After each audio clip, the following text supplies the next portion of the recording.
Good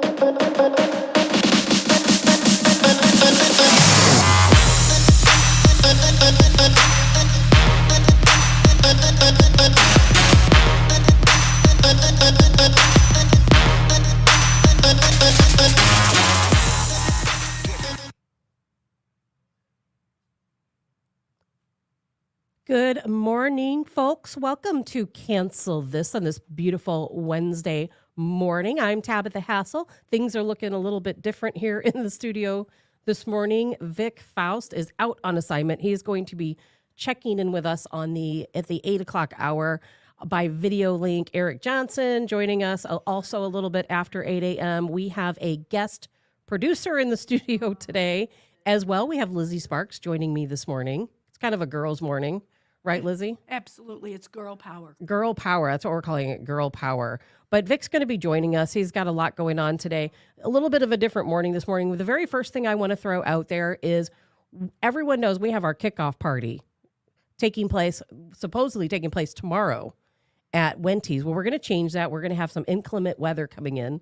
As everyone knows, we're facing a crazy winter storm coming through. So just for the safety of everyone, making sure everyone can make it in, we are expecting some snow accumulation. We have postponed the kickoff party, the Cancel This kickoff party, to next Thursday, the 29th. That's December 29th, 7 p.m. at Wenty's. We really hope everyone joins us there. We really need you guys to show up, drink some Cancel This shots. They're going to be pretty blue like our theme colors. Mm-hmm. And it's going to be a really fun night. We're hoping everybody can come up and join us, stop by and say hi, all that good stuff. And not only that, but we support folks who support us. And Wenty's has been fantastic. They have been an amazing supporter of Cancel This. We can't wait.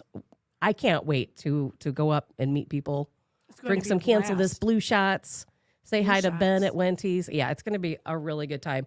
We have a lot of other stuff going on today. We're going to be talking a little bit about Elon Musk stepping down as CEO of Twitter.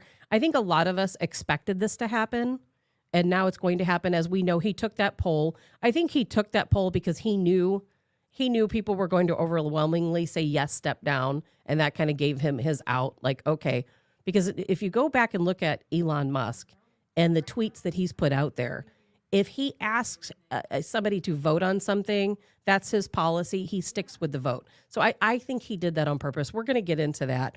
We're going to be talking a little bit about Donald Trump. You know, yesterday, the Ways and Means Committee, which is just a complete abomination, came forward and said that Donald Trump needs to submit his tax records for the past 7 years. I know, 7 years. And that's not constitutional. The president does not have to submit his tax returns.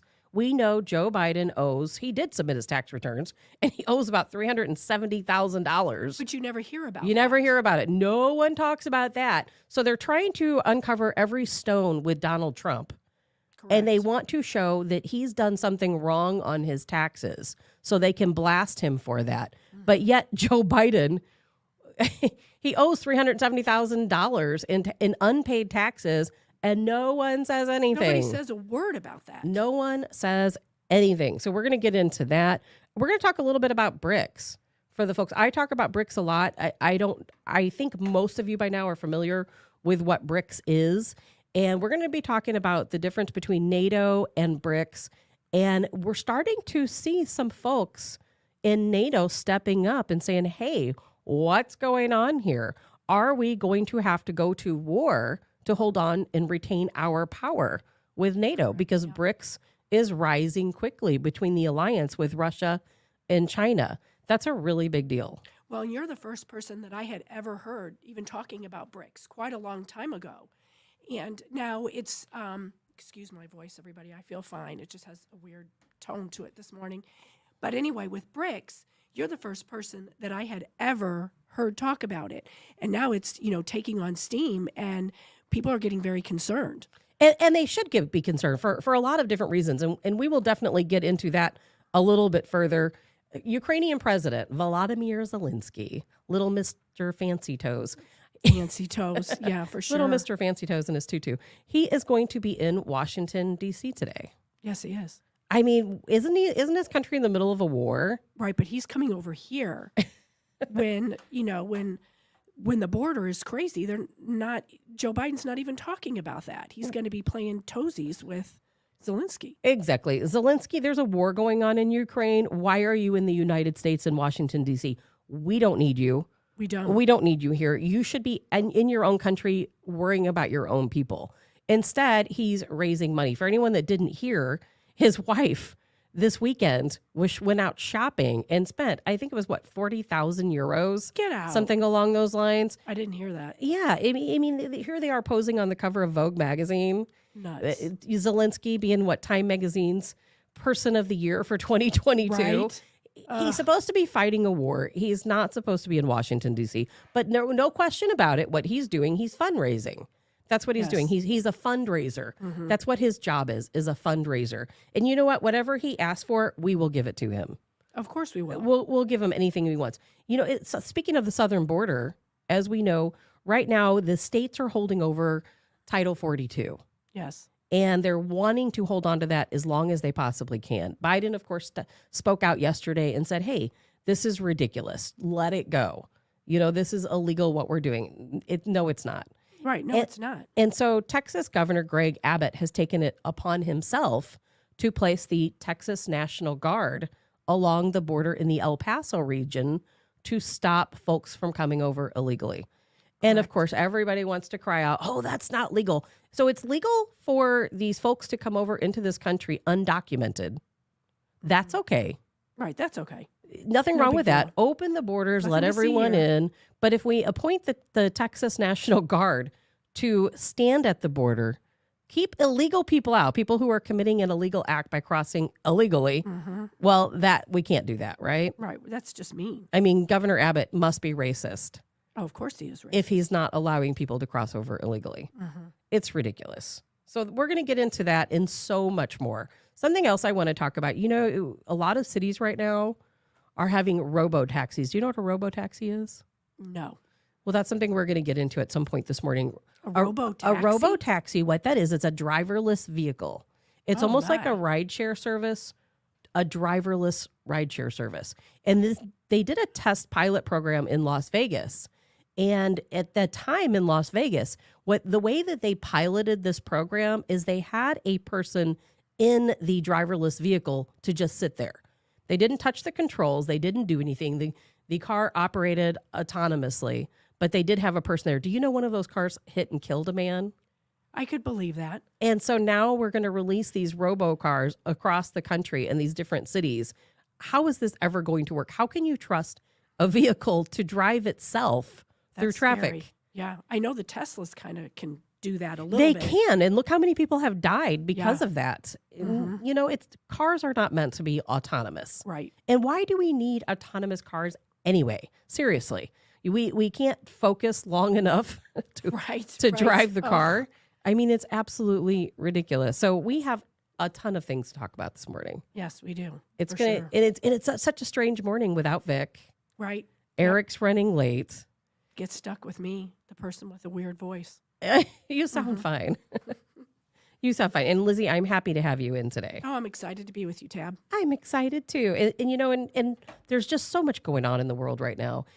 Every single day I wake up and I think, what in the world is going on? How did we get to this point?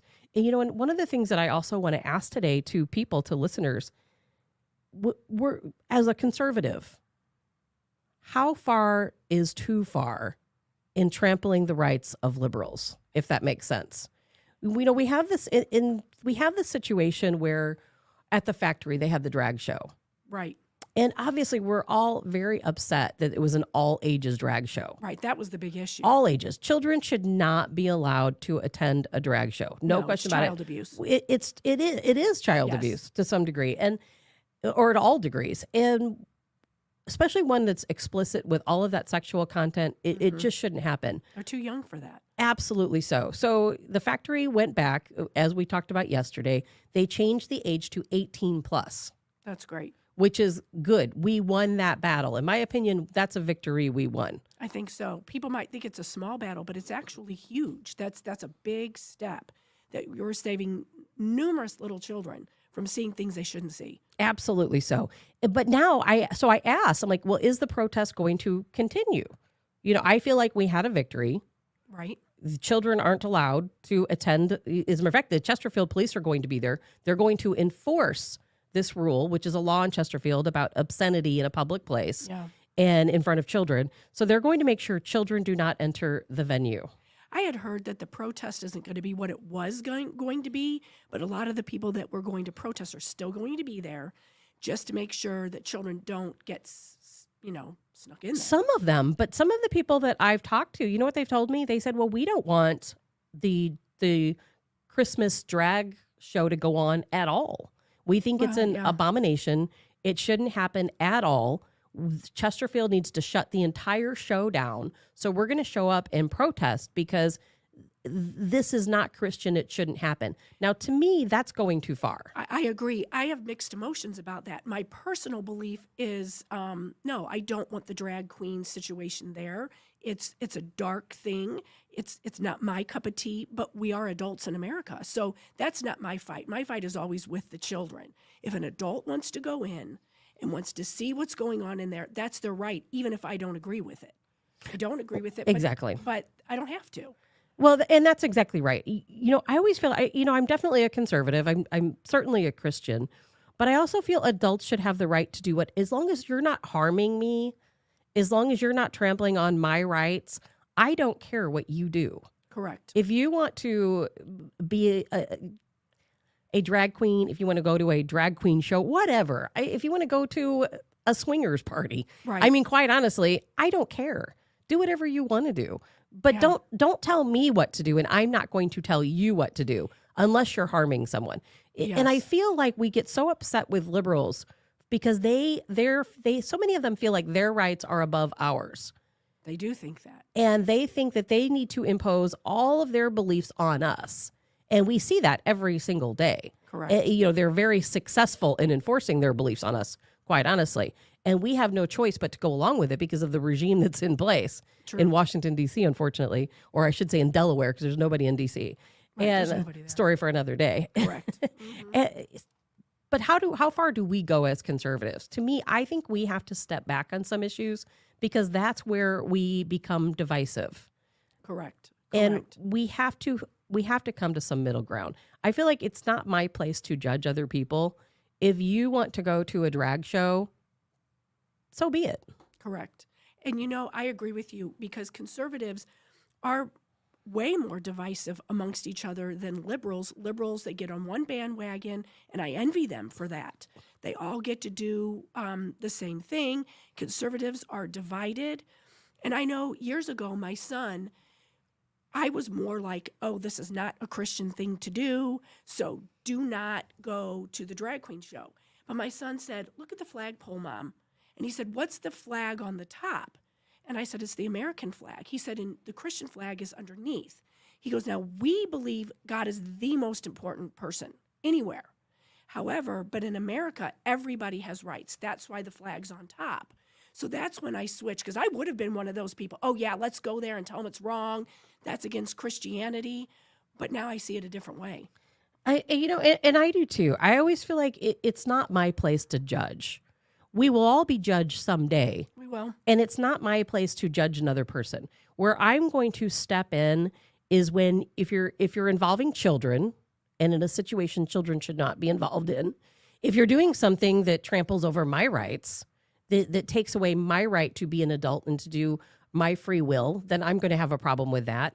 If you're harming someone, obviously I'm going to have a problem with that. But other than that, I think sometimes we as conservatives, we just need to let people be. I agree. We have let people be. And because part of the problem and part of what I hate sometimes about the left is the folks who say, okay, I don't eat bacon, I don't eat pork, so no restaurant should serve it. And if you do, I'm going to sue you. Right.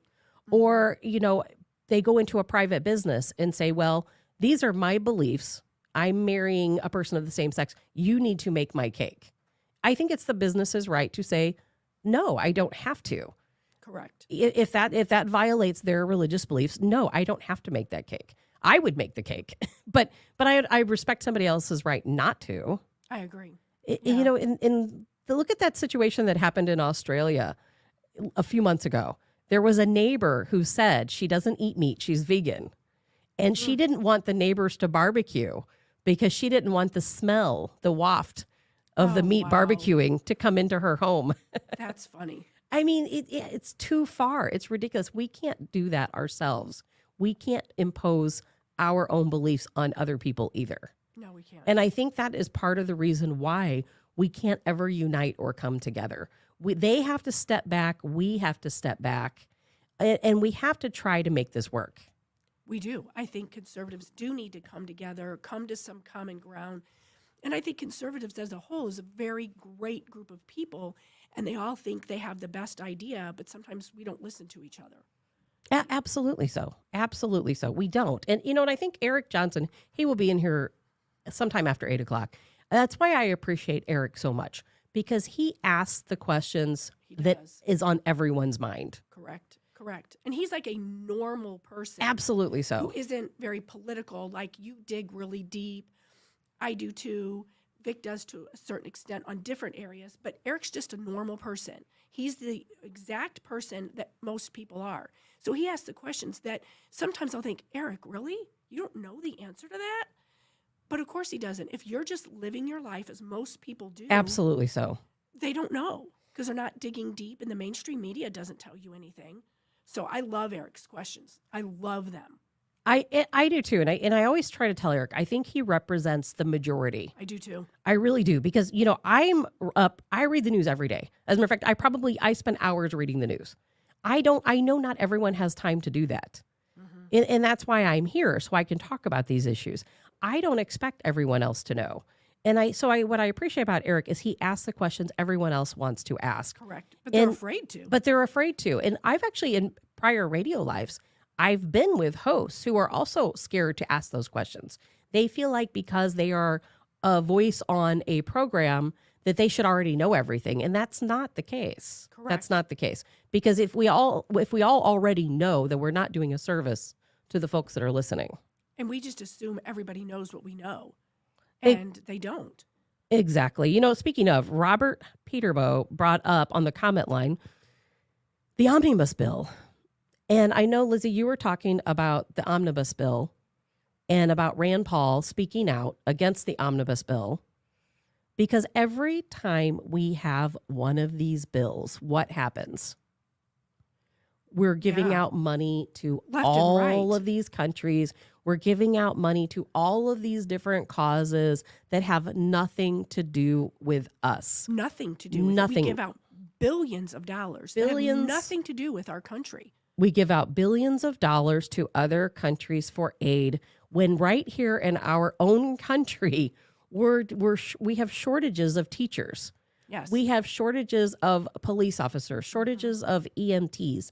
Our veterans are going without health care. We have, tens of thousands of people homeless in this country. Well, and this is, a story for another day, but we know why they're doing that. Most people don't. Or maybe they do. It's literally, thank you. It's literally payoffs for things. I don't always know what these payoffs are, but there is a reason this is all going, and our own country is hurting. They're hurting right now. And I think that's why people like Trump so much, because he was America first. We take care of Americans first and foremost. Yes. We take care of our people. He really put the emphasis on fighting crime here in this country. He targeted, speaking of that, St. Louis City. He specifically targeted St. Louis City as a violent crime center, and he made provisions and policies for that. We are spending all of this money, billions of dollars, to help other people. And some of the stuff that we have spent money on in other countries is ridiculous. Ridiculous. 1 year under Obama, we spent, and I say we because it's you and I. Money. We are Yes. paying. We are paying. This is our tax dollars. Every day when you get up and go to work, your dollars that you're making, 73 cents, according to one study, of your $1 goes towards taxes. In which, in most cases, we have no say. You have no say over taxes. We fought a revolution over it, but yet we're still paying ridiculous taxes. And those taxes are going to our government, and they are not coming back to us. They're not fixing our roads. They're not going to our first responders. They're not going to our teachers. They're not going to our children. It's like a big money laundering scheme. That's exactly what it is. They're taking your money, your hard-earned money, and then they're funneling it off to different countries. So under Obama, we spent $500,000 to teach women in India how to play cricket. That's that was crazy. one of the frivolous expenses. And now we're here giving all of this money out in this omnibus bill. Congress doesn't even read. I don't know if you know this. Congress does not read those bills. Did you know that? No. They do not read I them. just assumed they did. No, they're thousands of pages long. The great big book. No one reads it. They don't give them time to read it. They say, okay, this is what we're passing. You have a couple of hours to sign it, a day to sign it, and that's it. No one knows what's in it. And I know at one point, I know Rand Paul has done this. Somebody can remind me. I know someone else did this. At one point, someone stood up in Congress and read the entire thing. And it was like one of the longest speeches ever. I hope somebody reminds me of who that was. Yeah. And they sat there and they read every single line, and it took hours. They were standing in front of Congress for hours reading these bills, because what they do is they might say it's the Respect for Marriage Act, Okay. which is something that recently passed. But Right. in there, they will hide all sorts of other things. They'll try to tell us, hey, we're passing this Respect for Marriage Act. This is to preserve gay marriage and the rights of gay marriage. But underneath all that, they'll say, okay, well, there's a couple $100,000 built into there, to send to Ukraine. There's a couple $100,000 built into here to give to this cause. It's ridiculous. It is. And we have no idea how much is in that big old book of everything that's going on. We have absolutely no idea. $1.7 trillion, $410 million to reimburse the country of Jordan, Lebanon, Egypt, Tunisia, Oman for enhanced border security. So we're paying for the border security in other countries. And this is not the first time we've done this. We've done this many, many times. We pay for the border security in other countries. And here in our country, we do absolutely nothing. We just let it completely be open.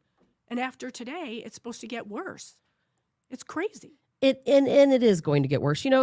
Back when, let me think here, back in like 2013, 2014, I always keep track of how many folks come over illegally. Now, we have to remember the numbers we have, those are just the people who are caught, who are apprehended.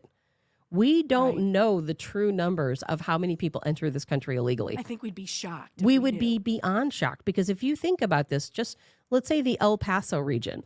In just the El Paso region, there are thousands of people that come across sometimes every day. Yes. And not too long ago, there were 3,000 people that were apprehended in that region in one day.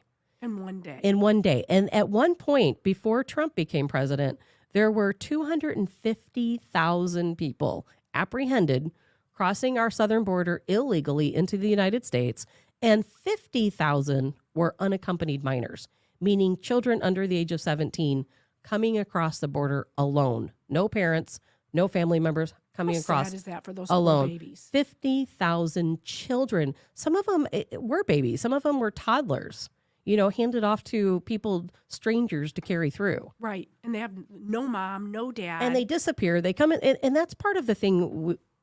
My issue with a lot of the folks coming across illegal, I have many issues, many issues with it. Yeah, me too. But one of those big issues is that a lot of these folks, when they come over, we have no idea where they go or what happens to them. No. A lot of these young women, and right now, as a matter of fact, the FBI just released a report about this yesterday. A lot of them are young men too, are now being trafficked. Yes. So they come across the country. Across the border. They don't have anywhere to go. They don't have a place to live. They don't have shelter. And these are the ones that we're not apprehending.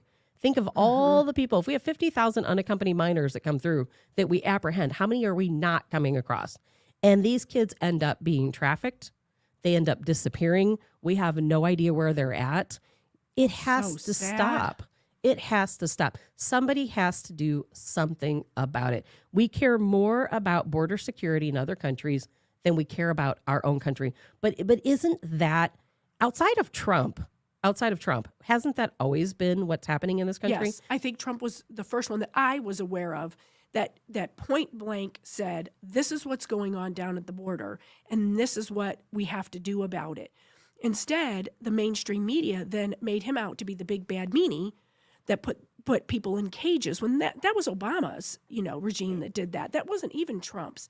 And now down at the border, the human trafficking and the humanitarian crisis is enormous.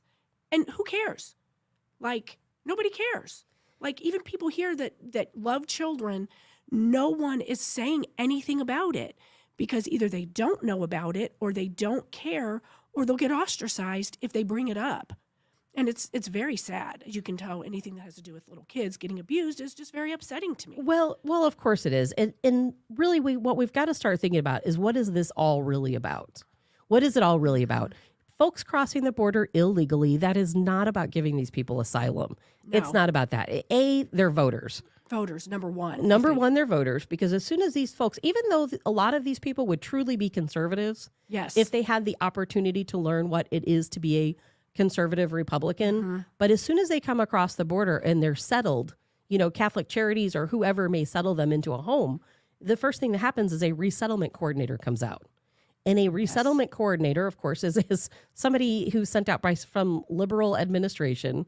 They come out and they explain to these people that, hey, even though you're not a citizen, you can still vote in our elections on a federal-only ballot. People try to say federal-only ballots don't exist. They certainly do exist. There were, 250,000 of them in Arizona in the 2020 election. People don't understand that, though. They don't understand that. And in this country, you absolutely can vote if you're not a citizen. You absolutely That's can bizarre. vote in federal elections. So they tell these people when they come over, you're a Democrat. And if you don't vote for a Democrat president, guess what? You're going to get deported. You're going to have to go back. You're not going to be able to work and send money back to your family. You're not going to be able to stay here. And so, of course, Democrats... Of course they're going to vote Democrat then. Of course they are. Absolutely so. And thank God there's some good organizations like Black PAC who is out there, going back and explaining to these people, you're a Christian, so, you're really a conservative. You're really not a Democrat. And it's starting to turn the tables a little bit, but you can not see that fast in Miami. enough. Yeah, no, not fast enough. Miami's one Absolutely. example, but look at all the other areas that it's not. Absolutely so. And Black PAC is they're all over the place in Miami, and they are reaching out to the Latin community, trying to get these folks, especially the ones coming over are here from Cuba, to vote conservative. And they've done a phenomenal job of that. But these people they're coming across the border illegally. And even a lot of them are hardworking. A lot of these folks get jobs. As a matter of fact, there's many of them right here in St. Charles County working illegally. No question about it. You and I together have come across some of these folks. Together you and I've seen them and had a discussion. Absolutely with them. so. And they were great people, actually. Were they? Well, I wouldn't say that. A couple of them were. A couple of them were not. Yes. No, you're right. Because you and I, just to kind of replay this for everyone, you and I went to a restaurant. We were working on the Greitens campaign. We went to a restaurant in St. Charles County, a Mexican restaurant, and we were talking about Trump at our table. Yes. And a couple of the women there were extremely upset. They were very mad. They were very mad. Yes. They refused to serve us. They literally walked in the back they and walked told in their the back. boss that they weren't serving us. And we didn't say that to them. No, we were talking just amongst talking about ourselves. ourselves. We were talking amongst ourselves about President Trump and about America First policies. And these women heard us. One of them actually, if anybody can see me, she was hitting her fist in her hand like this and looking at me. And so I went back and talked to the manager who I had spoken to on other occasions. And he told me they're here illegally. They don't like Trump. And I'm like, what in the world is going on? And so they refused to serve us. We had to leave. Right. Because we were sitting at our table talking about President Trump. That's happening not only in our country, but right here in St. Charles County. Right. Middle America, St. Charles counties. St. Peter's, to be specific, that happened. That's exactly right. Right over, I won't say the place, but I will tell you it's close to Diamond Music Hall. Right. It's real close to It's very close to there. And, it's abomination that this is happening right here in our country. These people, they're coming into our country. They're not respecting us. They're not respecting our country. And even though I've met a lot of folks that have come over undocumented, illegal, who are here working, And a lot of them are really good, nice people. A lot of them are Christian, but at the same time, they're earning their paycheck. They're not paying taxes. They're sending the money back to El Salvador, Guatemala, wherever it is they've come from. It's not being recirculated back into our community. No, it's not. And what concerns me even more is I think that it's a Trojan horse, because while we're looking at the shiny object over here, the Yes. folks coming through that we're talking about that are coming into St. Charles County and getting a job and sending money back to Mexico, what about all the folks who are coming in who are actually terrorists? We don't see them. There's terrorists. You're right. They're around here somewhere. Well, just think about it. there's plenty you of would be them. considered you're a terrorist if you went to Mexico and was working in, say, an American grill, and you heard them talking about a political figure you didn't like, and you did this to them. What would have happened to you in Mexico? I would probably Think be about that. strung up. Yes. I would be in a But Mexican they can do prison that to right us now. here. Absolutely so. Absolutely so. So I am glad that Governor Greg Abbott has stepped up. He has the Yes. Texas National Guard down on the El Paso region. We hardly ever hear of this happening, but he actually has the National Guard there keeping the flow from coming in. Yes, he's doing a great job. He is doing as best everything he can, I guess. because what's going on in Texas, that's called an invasion. No one calls it that. That's an invasion. For sure. And people don't seem to be that concerned. But it's happening right here in the heartland of the United States. So it's happening everywhere. That people, when they're down at the border, there's bus loads of people being dropped off. Like, well, for example, St. Peter's, or not St. Peter's, Springfield, Missouri. My daughter went to college in Springfield. And she said at the nighttime, they would bring buses of illegals even into Springfield. So they're taking areas that are maybe red areas.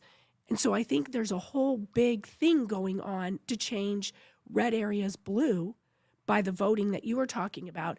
Springfield, Missouri used to be very red. So why is it now starting to turn purple? Well, Springfield is a very liberal area because of the colleges. That's true. I do a lot of work in Springfield, Missouri, and I will tell you it's a very liberal area, as is Columbia, Missouri. Yeah, for sure. And that is part of the college life, because we know that colleges are so they're indoctrination camps. They're literally They sure liberal indoctrination camps. And anytime you go to a college town, it's usually largely liberal. It is. And for that's sure. why I push for trade school, I can see subject that, for another yeah. day, but I'm all about trade school, because you go into a trade school and guess what? That's our place. Not to say that there's no liberals in trade school, but it's overwhelmingly conservative. Right, conservative. For And sure. yeah, so you're right. People are coming across the southern border. They're settling in different areas.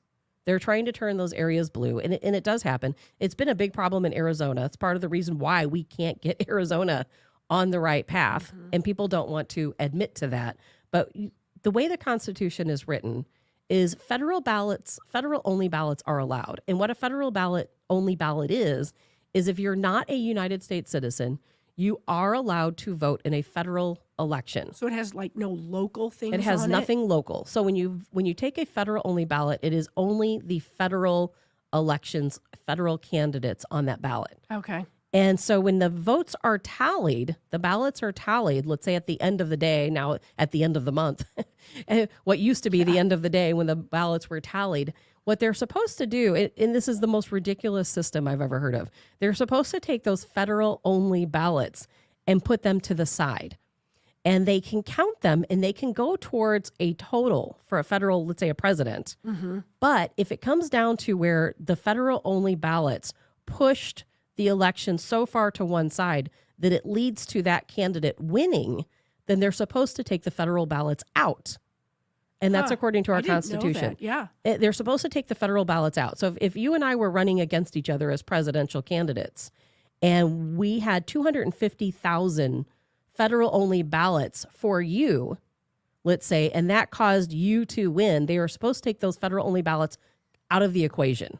They're not doing And they're that. not doing that. That's exactly right. They are not doing that. It's unconstitutional, and that's a big problem. And so when we see these folks coming across the border, that's exactly what this is all about.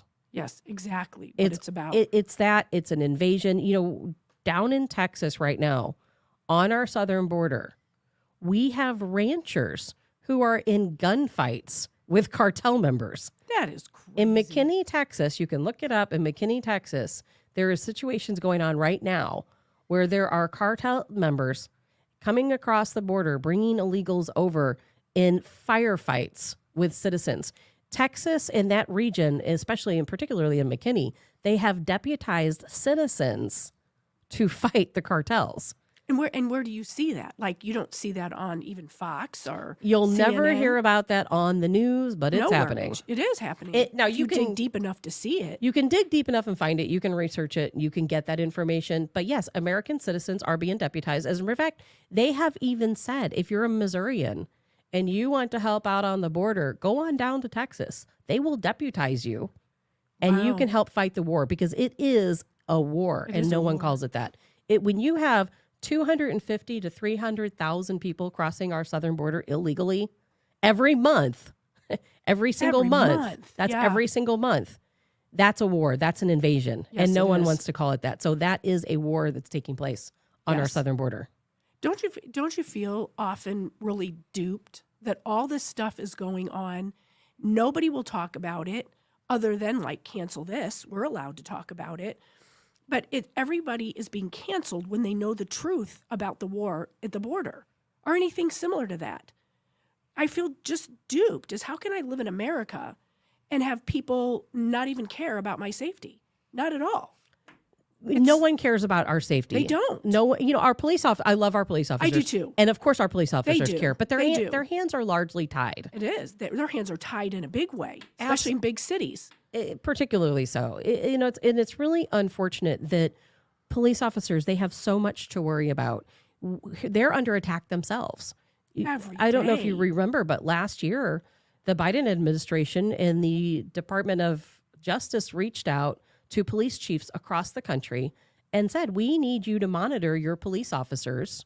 They did the same thing in the military. They said, you need to monitor your police officers. You need to monitor the military and see if they're posting any conservative content on their social media. Are they wearing Trump hats? Oh, How are they? Do they have tattoos? Do they support the thin blue line flag? And if they do, you need to watch them because they're domestic terrorists. They're part of the problem. And there was a lot of police chiefs who refused to do it. which is great, but many did do it. But many did do it. And it's a real problem. We have a real problem in this country. And there's not going to be any easy solution to it. No. Because you're right, no one cares about our safety. Look, take St. Louis City as just one example. And there are many St. Louis cities all around this country. Cities Yes. just like St. Louis all around the country where the police departments are short-staffed. They're short on, again, EMTs, people to respond to emergencies. They are short on police dispatchers. And here in the city of St. Louis, I can't tell you how many times people have told me, I tried to call 911, no one answered. That is just bizarre. I tried I've to heard call- the same thing. Yeah, I tried to call 911 and I sat on hold for 15 minutes. Or a case that I talk about often on this show, I've talked about it quite a few times. There was a woman someone was trying to break into her home at 3 a.m. She called 911. She sat on hold for several minutes. She finally did get a dispatcher. And she said, somebody's trying to break into my house right now. What do I do? And the dispatcher said, well, it's going to be 45 minutes or more Unreal. before we can get someone out to you. What can you do? You know what you have to do? You have to protect You have yourself. to defend yourself. You have to have firearms and be able to be ready. You have to defend yourself. And we do have a guest producer in the studio this morning, so feel free to speak up at any time you want. Yeah, I mean, Over there in the corner. Yeah, I agree with you guys 100%. I think it's crazy that you have to sit on hold, when you call the police. Like, yeah. It's That's unbelievable. obscene. I know I had, for many, many years, over 2 decades, I ran child care centers. And I had, even though they were out here mainly in St. Charles County, I had a little girl that I knew that she was being abused. And you know how they say they want social workers? DFS is Division of Family Services. Another very failed program. Correct. Oh, I could tell you stories over the 30 years of dealing with them. But so I contacted them. They would not go to this location, this apartment, and check on the child. So I know everybody says, oh, call the social worker, but they wouldn't go. So the police officers did go, but it took them 3 days to go check on this child because they were just so short-staffed. So when they say things about, oh, let's have a social worker come, that's great. They may be able to do some things police officers can't. But if they're afraid, they won't go without a police officer at all anyway. Absolutely so. So it defeats the purpose that they're saying. It doesn't, and that's a whole other story. But the Division for Child Welfare, it's such a crazy program. It's such a failed program, and it has failed so many children. So many children end up in the system and get abused more than the abuse they experienced in their original home. Children fall through the cracks. It's a terrible, terrible. It is terrible. Have you noticed anything our government does is always a failure? Right. I mean, is there anything that we do right in No. our government? I don't know of anything. I get why people are afraid to call Division of Family Services because usually nothing gets done. It gets pushed off, and then all of a sudden it's pointed back to you. Why did you call to begin with? It looks like you just baited the questions to the child. And that happens. There's so much that does happen. It's just another failed program in this country. Is. And it comes down to the same thing. You have to rely on yourself, self-reliance. So you, Self-reliance. as a daycare owner, sometimes you just have to take things upon yourself. I've known so many teachers in my life, and there's the end of the school year, they'll say, I'm really worried about my students because I have X number of students who I know they're not eating at home. They're going home, they have no food. So here it is, I'm going to take my own money because these days teachers have to use their own money Correct. to buy supplies. When I was a kid, the school paid for everything. Right. They paid for the supplies. Now you have a 3-page list of all the things that you have to buy your little These one. days, teachers have to buy their own supplies. They have to take care of their own students. If they want to have different types of parties in the classroom, the teacher has to pay for it. If the teacher wants supplies in the classroom, the teacher has to pay for it. It used to not be that way. Right. That's a It big is now. strain on teachers. And now we have teachers who are telling me, I'm so worried about my students that in the summertime when I'm off work, I'm spending a lot of time packing up food to take to these homes because I know if I don't do it, these kids will not eat. That's so sad. And that's right here in the United States, Yes. a country in which we would think everyone would at least have food, and they don't. Right. They don't have food. But we give billions to other countries, but we can't feed our own kids. Exactly. Makes no sense. Our priorities in this country are so messed up. They are. They're so messed up. And you know why? Because if you can't profit from it, no one wants to do it. That's If right. Congress can't profit, if they can't put money in their own pocket, they do not care. Right. And you cannot make money off starving children. You No. cannot make money off homeless veterans. You can't make money off of drug addiction. You can't make money off of homelessness. All of these different things. If you can't make money, guess what? They don't care. Mental health.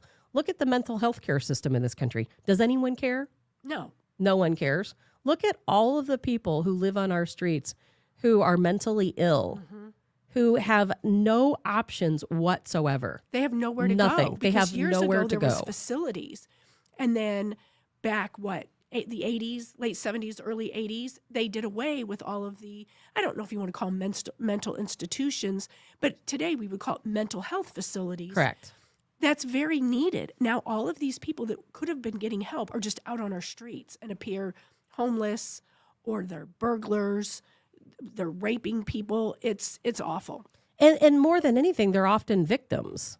Correct. That's why they ended up that way in the first place. We have people out. I don't know if anybody's familiar. If you live in the St. Louis area, you're probably familiar with a woman called Cindy who lives in South County, who's in South County. Do you know who I'm talking about? Yes, I do know Cindy. I do a lot of work in South County at one of the theaters there because I work in anti-piracy. And there's a woman very well known in the area. At one point, she had her own Facebook page. And she haven't didn't seen have it. it. Somebody made a Made it Facebook page for her. for Yes. her. And Yes. and finally, thank God, someone took that page down because she's a victim. She is a victim. She's mentally ill. She has a family, but you know how that is when you're dealing with a mentally ill person, you cannot force them to take medication. Correct. You cannot force somebody to take medication. You cannot force somebody to live in your home. So her family, they were completely helpless. But this woman, she wanders around the streets in South County, Yep. and there's many reports that she's been raped, that she's been beaten. And you'll see her, the Ronnie's, the theater, they used to be Yes. very kind and allow her to come in and use their restroom to wash up. And so at one point there was a Facebook page and people would say, oh, I had a sighting of Cindy today. And I'm like, well, that's just opening her up for further abuse. Correct. They think it's cute, but that's not cute. And so more often than not, the mentally ill that are out on our streets, they're being abused more than they're, committing crimes. They're being abused. There's no system in this country to help people with mental health issues. You cannot commit someone to a mental health facility against their will. You can hold them for 72 hours if they're a danger to themselves or to someone else. But that's it. It's another failed program in this country. Everything. We're giving all of this money in this omnibus bill, all these other bills to all of these other countries. And here in our own country, we don't do anything to help our own people. Correct. We don't. And that's one, people can say whatever they want about Trump, but one thing that Donald Trump did, he cared about this country. I believe that wholeheartedly. He cared about these people. You can go and read all of the things he's done for people. There's countless stories where somebody broke down on the side of the road and he stopped and helped them and found them later and gave their kids college tuition and so on. He did not take his $400,000 salary every year. He donated what president? Has there ever been another president that has ever done that? No, there has not. I didn't think so. There has not. In fact, most people, look at Obama. Obama entered the White House, with, several $100,000 to his name, according to his tax reports. He leaves there a multimillionaire. Yes. There's a big difference there. That's exactly right. And Trump is probably the only president I can think of that left the White House in a situation where he had a lot less money. Right. Because they took everything away from him while he was president. They sure did. Everything. They've treated him, and you have to think, okay, President Trump, okay, he mean tweets or he does this or that. But if you can really look at it, why? Why are they doing it to that man? All these bizarre things, but they've done it to no one else. Exactly. Why? That's exactly right. Well, the reason why is because we finally had a president who fought for us. Yes. See, Congress, people don't like it when I say this. Congress is not there for us. They're not. Congress is not here for the people. They're supposed to be. Congress is supposed to be about the people, but Congress is not about the people. No. Congress is out for themselves. Correct. And I'm not saying all of them. There's a couple good ones, Right. but only a couple. The majority of folks in Congress do not care about the people. True. They do not care. They don't insist on reading these big bills that go through. They don't stand up and fight for our rights. They only care about themselves. And we saw that when it came to the Yes. January 6th committee. Nobody stands up against Not the January at 6th all. committee. Look at whenever Donald Trump stood and wanted to overturn the 2020 election. It was not an insurrection. When he stood there and said that, hey, fraudulent voting occurred, we can prove it occurred because we did all these forensic audits and these things were overturned. He's the enemy. Right. He's the enemy for actually. He's the liar. He's the enemy because he cares about us. Because he cares and was actually just following the constitutional law. He wasn't doing anything that we didn't have a right to be doing. Absolutely so. Absolutely so. And now they're going that step further. And the Ways and Means Committee said, hey, Trump, we need to see your taxes for the past 7 years. Why? Why do they need Donald Trump's taxes for the past 7 years? Why? I don't know why at all. They just want to find something Anything. on him. Because they Something. can't find anything. They can't. Hillary Clinton spent, this is a fact, she spent billions of dollars trying to overturn every single rock, looking for dirt on Trump, and they had nothing. They still don't have They anything. have nothing. So they have to look in every little crevice and trying they to make find it up something. when they can't find it. And they make it up when they can't find it. That is exactly what's happening. And so now they want to go and they want to scrutinize his taxes. Well, any good business person knows you're going to finagle your taxes, right? Well, you're going to do it to where you're going to pay the least amount of taxes. Absolutely. It doesn't mean you Have did more anything illegal. write-ups. No, you're just smart. Like Donald Trump said that. He goes, I'm just smart. Exactly. And does anybody care about Joe Biden's taxes? He owes $370,000. That's the thing. Nobody cares. They don't care. Nobody cares. They don't Doesn't care matter. about that. Does not matter. All right, guys, it is time. We're going to be taking here a quick break. We're going to come back at 8 a.m. Our very own leader, Vic Faust, is going to be joining us by video link in the 8 o'clock hour.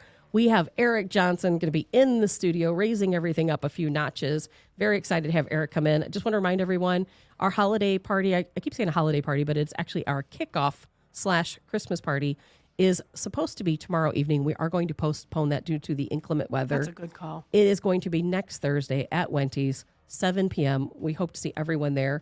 Outside of that, we're going to take a quick break. I am Tabitha Hassel with Lizzie Sparks, guest producer in the studio today, and we will be back in just a few moments.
Welcome back to Cancel This. What a little break we took there. And you know what? Hey, it's a good thing we did take a break because guess who's in the studio now? Oh. Mr. Eric Johnson. You forgot the. The Mr. Eric Johnson. We have Vic Faust joining us by video We'll link. see about that. Lizzie Sparks in the studio today. How is it out there, Eric? Is it cold? It's the calm before the storm. I mean, that's all I know. I mean, you know, it's St. Louis and wherever you're living, I'm sure you're the same. I think the anticipation to bad weather is way worse than the weather itself. sure. Do you agree with that? I do agree. It's like we're literally going to get 2 to 4 inches here in St. Louis. That's what I'm afraid of. The cold weather, whatever. You can you layer yourself up, make sure your pipes are wrapped, and go watch a few MASH episodes. You'll be fine. But it's the snow that always gets me. Right. True. No, it's fine. Go do. And I got a question for you. Are you looking at today as Christmas Eve? If you haven't gotten your shopping done, I feel like it's Christmas Eve. do you see it? like Do you understand what I'm saying? Yes. Because I'm like, today's it. If you haven't gotten everything for whoever you're buying for, Right.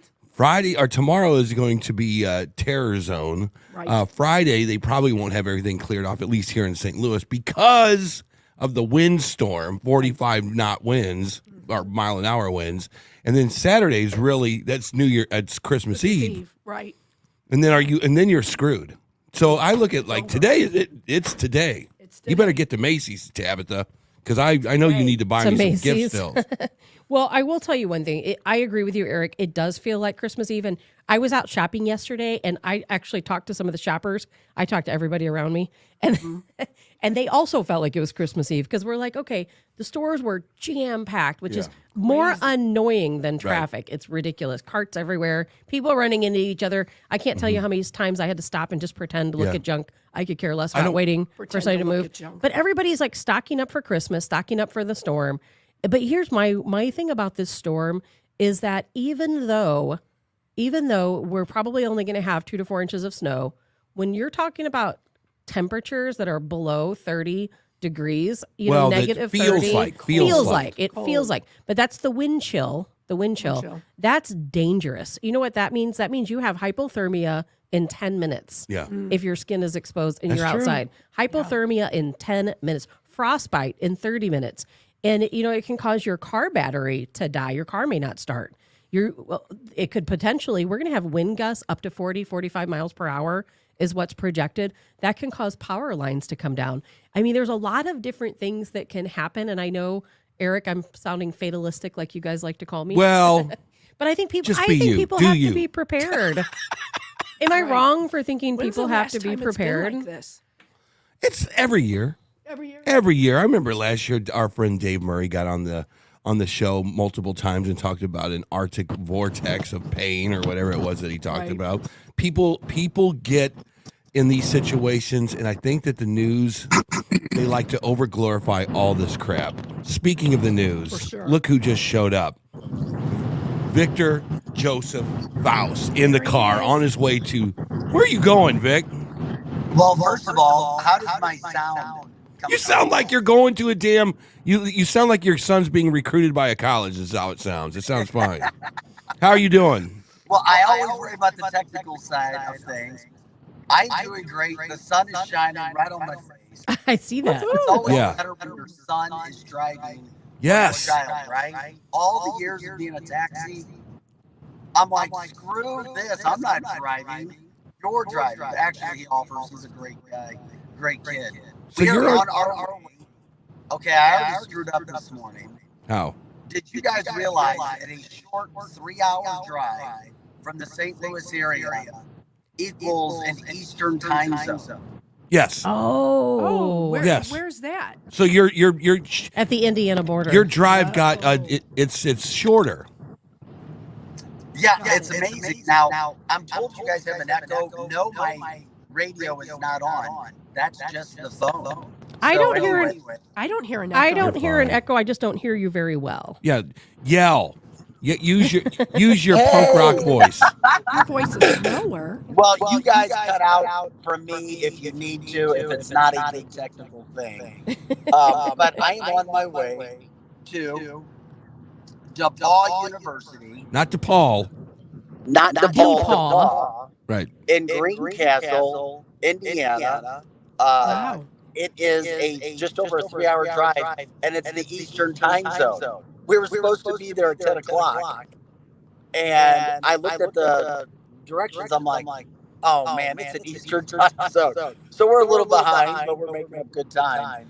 We'll be fine. Tabitha was talking earlier about programs that's I'll tell you one that does. It's colleges. Now, Mhm. those Oh, for Power sure. One, Division One scholarships are full. Outside of that, Division Two, Division Three, NIA, they have the ability to give you whatever they want. DePaul University, almost $54,000 a year. Whoa. Damn. Wow. That's insane. What does that Can you believe include? that? Is that room and Yeah, board too? That's tuition and books.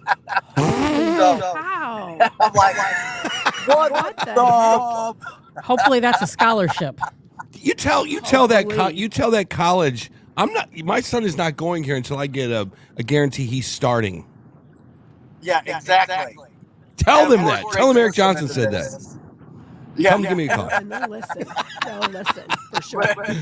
But you want to talk about things messed up in this country. We've talked about it a little bit before, but my gosh. So anyway, we're driving there for his visit, and it could be a great fit when it comes to academics and athletics. If you're not going to play pro, you need to look at your career as well. Amen. And a lot of younger guys can't get that through their mind. And they think they're going to go pro, and they're not, and it's less than 1%. So you really need, even if stars in college, in major Division I universities, don't have anything to fall back on. Most don't. No. So anyway, and Eric and I know how that is. I was fortunate to have a football scholarship to play at the University of Missouri. I used it for education, and it worked out great. Yes. If you're not going to go into the pros, I would find a nice beach college like down in Daytona, where it's like Division II. Yes. Hang out on the beach and not have worry about going to Notre Dame where the weather sucks. You know what I mean? So anyway, that's So you got your timing wrong. Are you going to be late? ladies, Lizzie, Tabitha, great first hour. You're pissing off the right people, as you should. Yeah, I think You're we made making a the few right people mad. people happy. And of course, we know the haters hang on every single word that we say because they just can't get enough of cancel this. I'm telling you That's what, right. there's estrogen all over this studio, man. There's no testosterone in here whatsoever. They will kick some ass. Matter of fact, I feel a little uncomfortable right now myself. We called it the girl power. Girl Yeah. power hour. That's Yes. what we called it. Okay, I like Tabitha it. brought it up earlier. We're sorry we had to cancel or postpone the kickoff party at Wendy's, but we can't take a chance tomorrow. 7 p.m. next Thursday. The long range forecast is calling for highs in the 50s. Yes. I just think we will think it's going to be best next Thursday night. We hope everybody can get there. It gives us another week to promote, and we hope to pack the joint next Thursday. Yes. This, let me that's tell a you, good call. this worked out so much better, guys. Yes, it Nobody wants to go get lit like Roman candles before Christmas. Nobody. Good point. Good All point. right? They want to go get lit. They want to go do the warm up to New Year's Eve. They're like, I'm in warm up mode. I'm ready to Yes. rock and roll. Yes. So this actually worked out for everybody. Plus, on top of that, we all get a white Christmas, sing Kumbaya. Everything worked out fine. And we have another week to develop our drink. I A positive agree. thing to say. Got to think positive sometimes. We can't. wonderful. We can't be negative all the time. It's No. it's going to be positive, and you know what? We have those beautiful blue cancel this shots waiting for us. I can't wait. I can't wait. Everyone's going to come up and see us. I can't wait to say hi to everyone. Hi. Also, you guys have to talk about this. Tabitha, you brought it up in the first hour. Elon Musk stepping down. Absolutely. Yeah. We knew that something was going to happen with him. And of course it did. And if you guys get into a crime talk, we like to bitch and complain and moan about St. Louis and violent crime. We're freaking fair. That's one thing we are. Saw today, Nashville is one of the top 5 trending cities with violent crimes. Yes. Nashville. Yeah. Well, it's where all the people are, Vic. If you haven't been to Nashville, a couple years ago we were talking. Wouldn't it be great if St. Louis, Missouri, had the same vibe and the same feel that Nashville did? That's where all the people go. And guess what? When you have people and you have these weird policies of if you commit a crime, you're not going to jail. What's going to pop out of the woodwork? It's going to be crime. Crime. If I was That's going to what's go happen. anywhere to find people that were completely dense and there's money, I'm going to these places. So For sure. there's nothing shocking about that whatsoever. What's Right. shocking is that we're talking about it. That's what's shocking. And we have to. We have to talk about it, but it is shocking. Yeah. Let me give you some Absolutely bad so. news, Vic. I don't know if you heard I'll this or back not. I think out. this is for you real fast. What? Franco Harris passed away. So breaking news here. I saw that. You know. I hadn't heard that. Well, as bad as it is that Franco passed away, I've talked about this before, and maybe it's not our right to know why a family doesn't disclose why their loved one passed away. But all of a sudden, in the last couple of years, we're not being given why people died. Right. The cause of Yeah, deaths yeah, are very Yes, shady. Yes. And Yeah. why do we think that is? It makes me wonder. Makes me wonder too. Yeah. And we have to wonder. You know, people say, well, it's you shouldn't talk about the deaths of other people and why they've died. We have to right now because there's so much suspicious death. Every Yes, there time is. I was out working last night and I ran into a guy, a patron that comes to a lot of our movie screenings, and he said, "I'm sorry, I haven't been here for a long time. My daughter died." Oh, And I'm like, what is going on? I ran into my ex-boyfriend a week ago at a store. He said his wife Yeah. just died. His father just died. Yeah. I'm like, my brother just passed away. Eric, your sister just passed away. What in Suddenly. the world is What's going going on? I don't know. It makes you wonder. It's like we're in the season of death. I feel like that. No. I feel I'm like not that. trying to say that as like You're right. I know it's Christmas time. What is going on? But there's right. there's a lot of people that have skirted along the road of death with the COVID thing. This long COVID thing could be the cause of it. It could be the vaccine. You just don't know what the hell's going on. Or what is it? Right. It could be something. What's in the water? Who knows what it is? And it's all anecdotal. So no, I just thought you would find that interesting, Vic. That it's like But another on a better actor. note, Eric, Yeah. I did have a chance to meet Franco Harris. Came to St. Louis for an event. Had a chance to shake his hand. Had huge hands. Very nice man. Very low key Yeah. demeanor. So our One of the prayers good are- guys. Talk about a city that has made more memorials to a guy. I've never seen so many statues of a guy than the Immaculate Reception. For Tabitha Hasselman, if you don't know what that means, he had one of the most incredible, memorable football plays in NFL history. Yeah. To beat the Oakland Raiders. You know, that's right. The Raiders. And And then guys, have an awesome day. you I'm too. gonna get out of here because of the sound. I'm listening and interacting, and I love it. You guys rock. Don't forget, it's non-negotiable. He wants free room and board, and he needs to start 4 years with a red shirt. or otherwise it's no deal. no deal. We'll work a Papa John's contract. Absolutely. That's right. Perfect. Yeah, payola's illegal now in college. I forgot about that. Hell You're yeah. right. Have a safe drive, Vic. Be careful. Report back to us on the weather. All right, see you guys. Yeah, I forgot about that. How the Have a hell good day. Bye, Vic. You can go out good. How is he going to get back? Right. This should be interesting. He's going to take a bulldozer home. Well, because there's a lot of reports that every meteorologist has their own reporting. And some of them say, well, some of the winter weather is going to start today. Yeah. Yeah. Others say tomorrow. Some say overnight tonight. I don't know. We never know who's accurate. Most of them, it's all somewhere in between. Yeah. But yeah, I hope that Vic gets out there to DePaul University and Yeah. makes it home Good for safely Vic. before it Yeah. all starts. It's the quality of life. Those are the things that are quality of life to me. Taking your kid, Absolutely. watched him Love it. play football and in academics for the years in high school and middle school and blah blah Yes. blah, and then all of a sudden the payoff of this college is digging my kid, Yes, that's so fun, isn't it? and then walking the field with the coach and walking love it. Oh man, Love it. I'm jealous. Anyway, I know Love it. it's so as Vic brought up, what do you guys think about Elon Musk stepping down as the I love CEO it. of Twitter. It's almost like it's planned. Yeah, like I think he was going to do that all along. That's what everyone is saying. Yeah, this is what Elon seems to be doing. He's like, this is a bastion of killing our free speech. Would you Yes. agree? Yeah, At some for sure. point in the last 2 years, Elon went, this is nuts. These guys are completely shutting down free speech, right? Right. And him and his friends, or him himself, I guess, is like, man, if I had that place, I would rip it apart and I would show what's going on under the cockroaches under the hood. And he's got the money to do it. He Who else does. can do it? $44 billion is still a a big lot. chunk of change. It seems It's to a me, lot of money. It seems to. But I it's mean, a did tax you, write-off for did him. you see his post? Yes. Which one? His post today said, "Looking for a new CEO. If anyone's stupid enough to take this job." Stupid Oh enough. my God. I know I did. I did see that. I knew when he put the poll out there that said, should I step down, vote on it. He probably voted most of those no. He probably did. Whenever he posted that, I'm like, all right, something's going to happen, because he would not have made that poll had he Right. not planned on stepping down. And I think with some of the board members from Tesla coming forward and saying, hey, Elon, you're very distracted with what's going on over at Twitter. Why don't you either come back to us at Tesla or step down?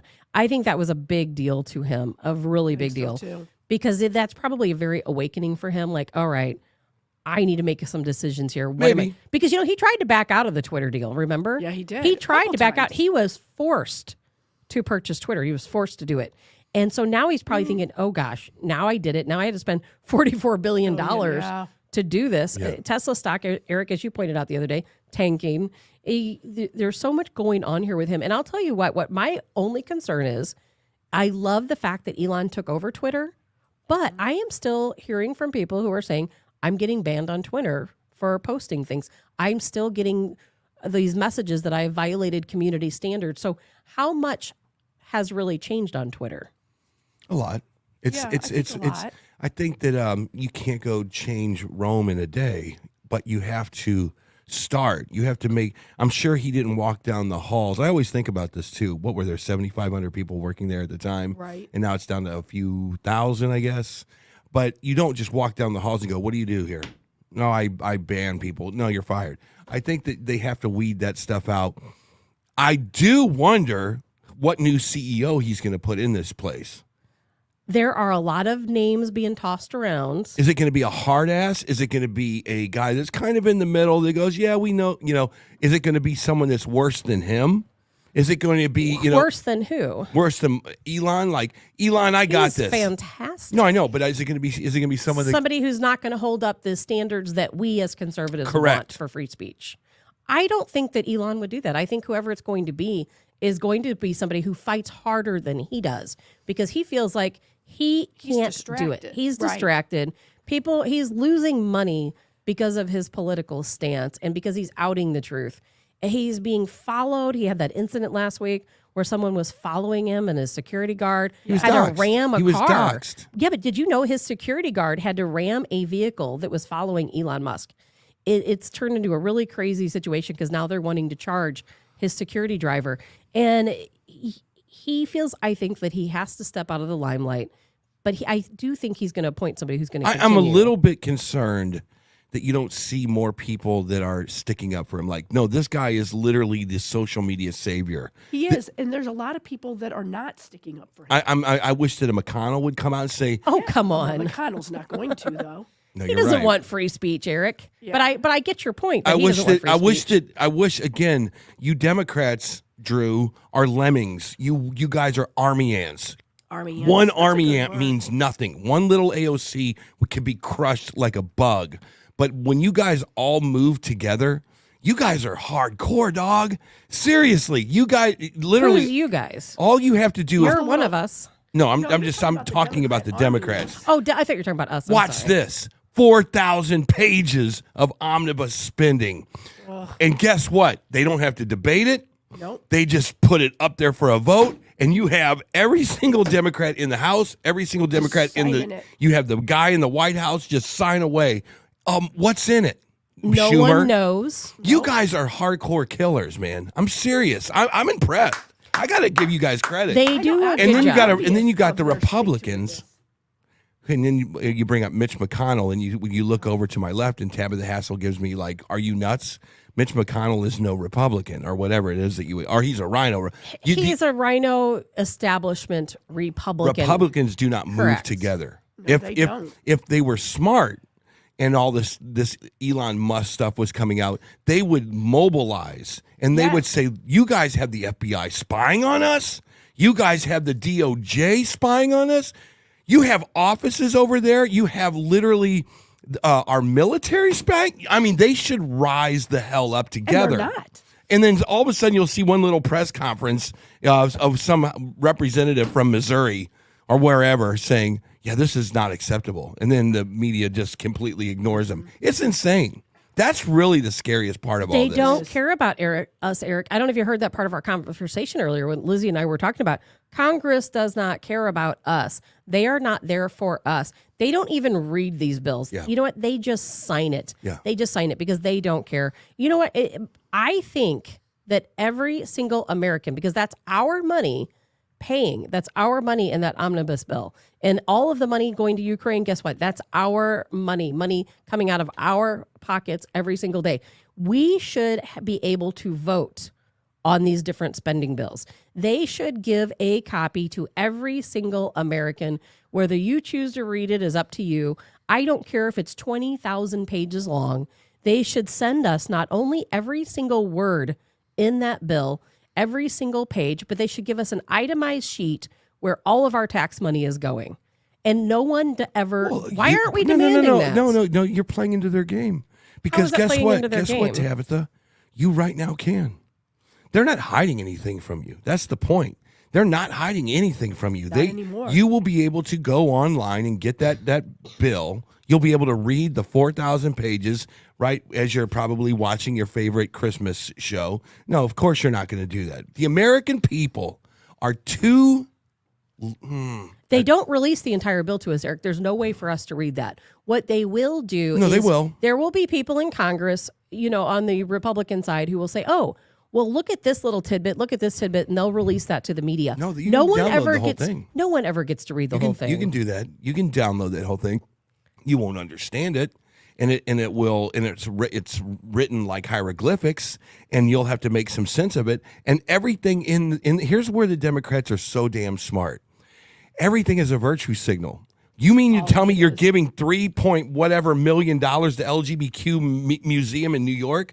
All of a sudden, you can have a virtue signaling debate. It's like, well, are you racist against LGBTQ? What's wrong with you? Then all of a sudden, you're on the defense. That's the beauty of the Democrats. They know how to play the offense. It's like Tom Brady for 4 quarters, and the Republicans are like the worst defense ever. They can't even play defense. They have no offense, and they can't play defense. And don't you think that's by choice, though? It's almost like there's a uniparty up there. Yeah. It's like they. Yeah, you they're question Mitt subordinate. Romney. You always question John McCain. Tabitha Hassel gave me the stink eye with Mitch McConnell. Most of the people in Congress, and you talk to all the House Republicans, and they're like, "We just want to be bipartisan, and we want to move bills." It's like, what are you talking about? They don't You defend have us. 218 people who hate your guts, who are not going to listen to anything you have to say. There are two sides of the same coin. There's very few folks in Congress that I trust. Very few folks in Congress that I think are working for us, the people. Yeah.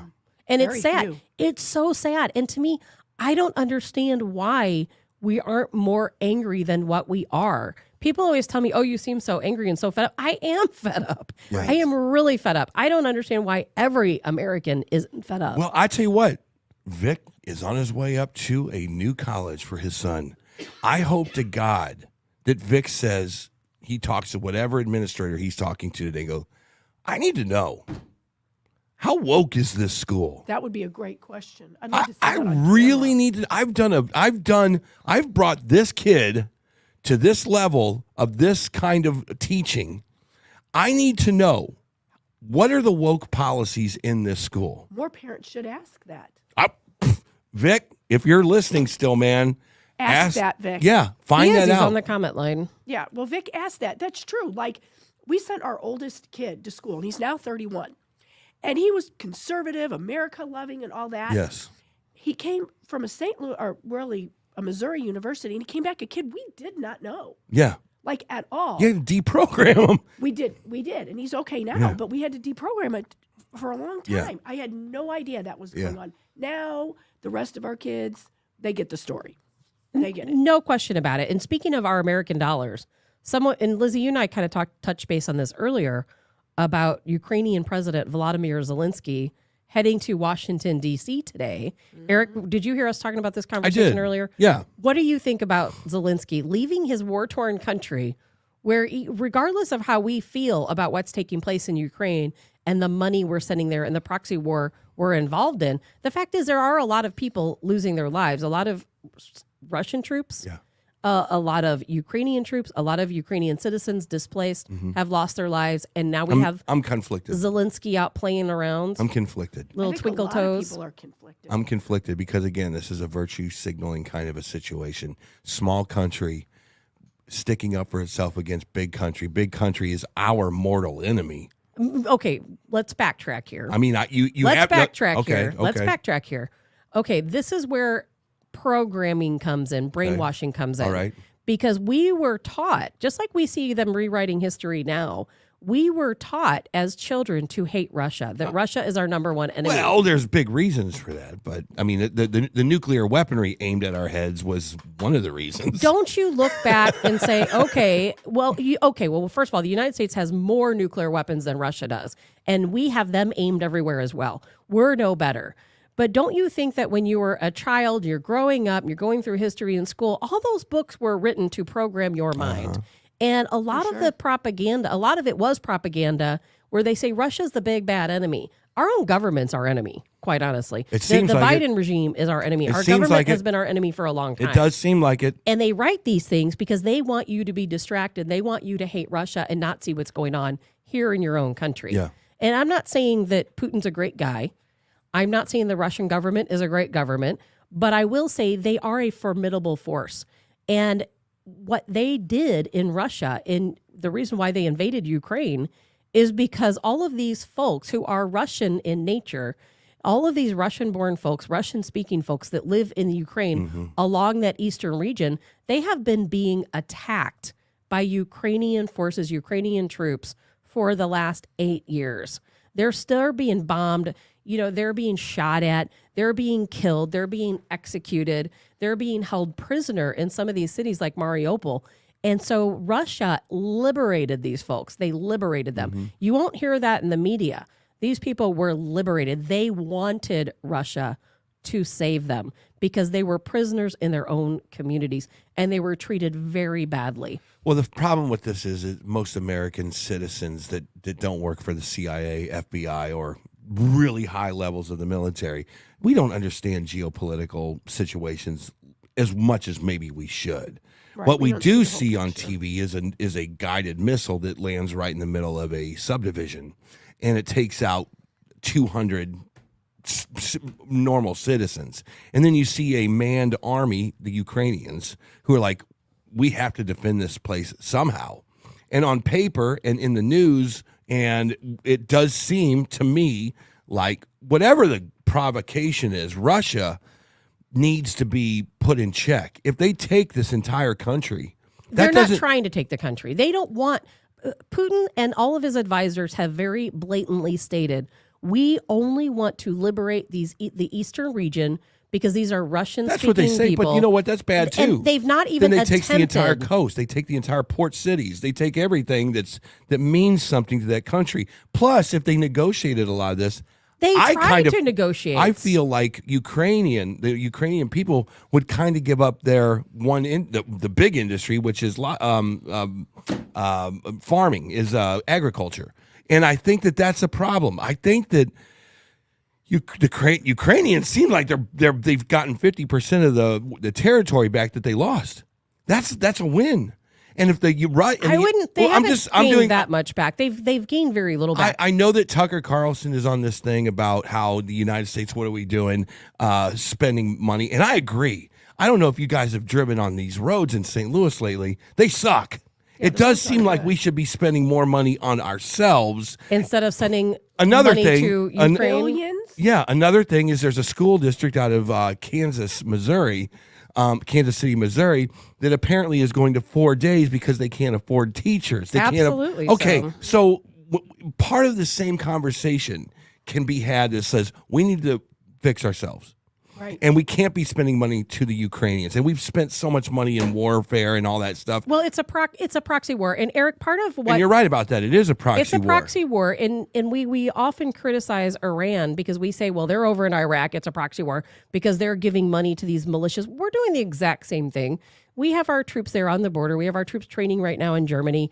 We are sending heavy artillery and heavy weapons over to Ukraine. That's our dollars that is sending that. Half of it ends up on the black market. We have no process in place that takes, check of these systems. We have no idea. And that's a really big problem. No, But yeah, you can't. And they're going to do this because it's been voted on. They're going to send $40 billion to a country, like Tabitha said, whether we know it or not, is they've semi-corrupt. already sent. Correct. Yes. I mean, Money they've laundering. probably already sent $1 trillion over No, there. I don't think they need the money so bad. What are you going to go? Here's U.S. dollars. What are you going to go spend money on? Well, again? it's not about I think Ukraine. well, who's it The about? money that's going over there is about fighting BRICS. It's not about fighting. So that's a good thing. Part of it is about protecting the secrets that are that a in good thing? Ukraine. It's not a good thing for us. There's to me, when I look at our country, I see two different things. I see us, the people, Okay. and I see them, the government. That is very interesting you say that. It's about protecting the, and I would like to know more about this because I have no idea what you're talking about. Okay, well- But I'll tell you what, Ukraine Yeah. there's been a lot of stuff coming out of Ukraine, whether it's the Trump thing, whether it's the Joe Biden and the Hunter Biden biolabs. thing, the biolabs, the sex trafficking. the servers of information that have all the secrets on it. I would like to know more about that. I don't know what you're talking about, but it is intriguing. Well, part of the reason why I believe we are funding Ukraine is to keep those secrets hidden.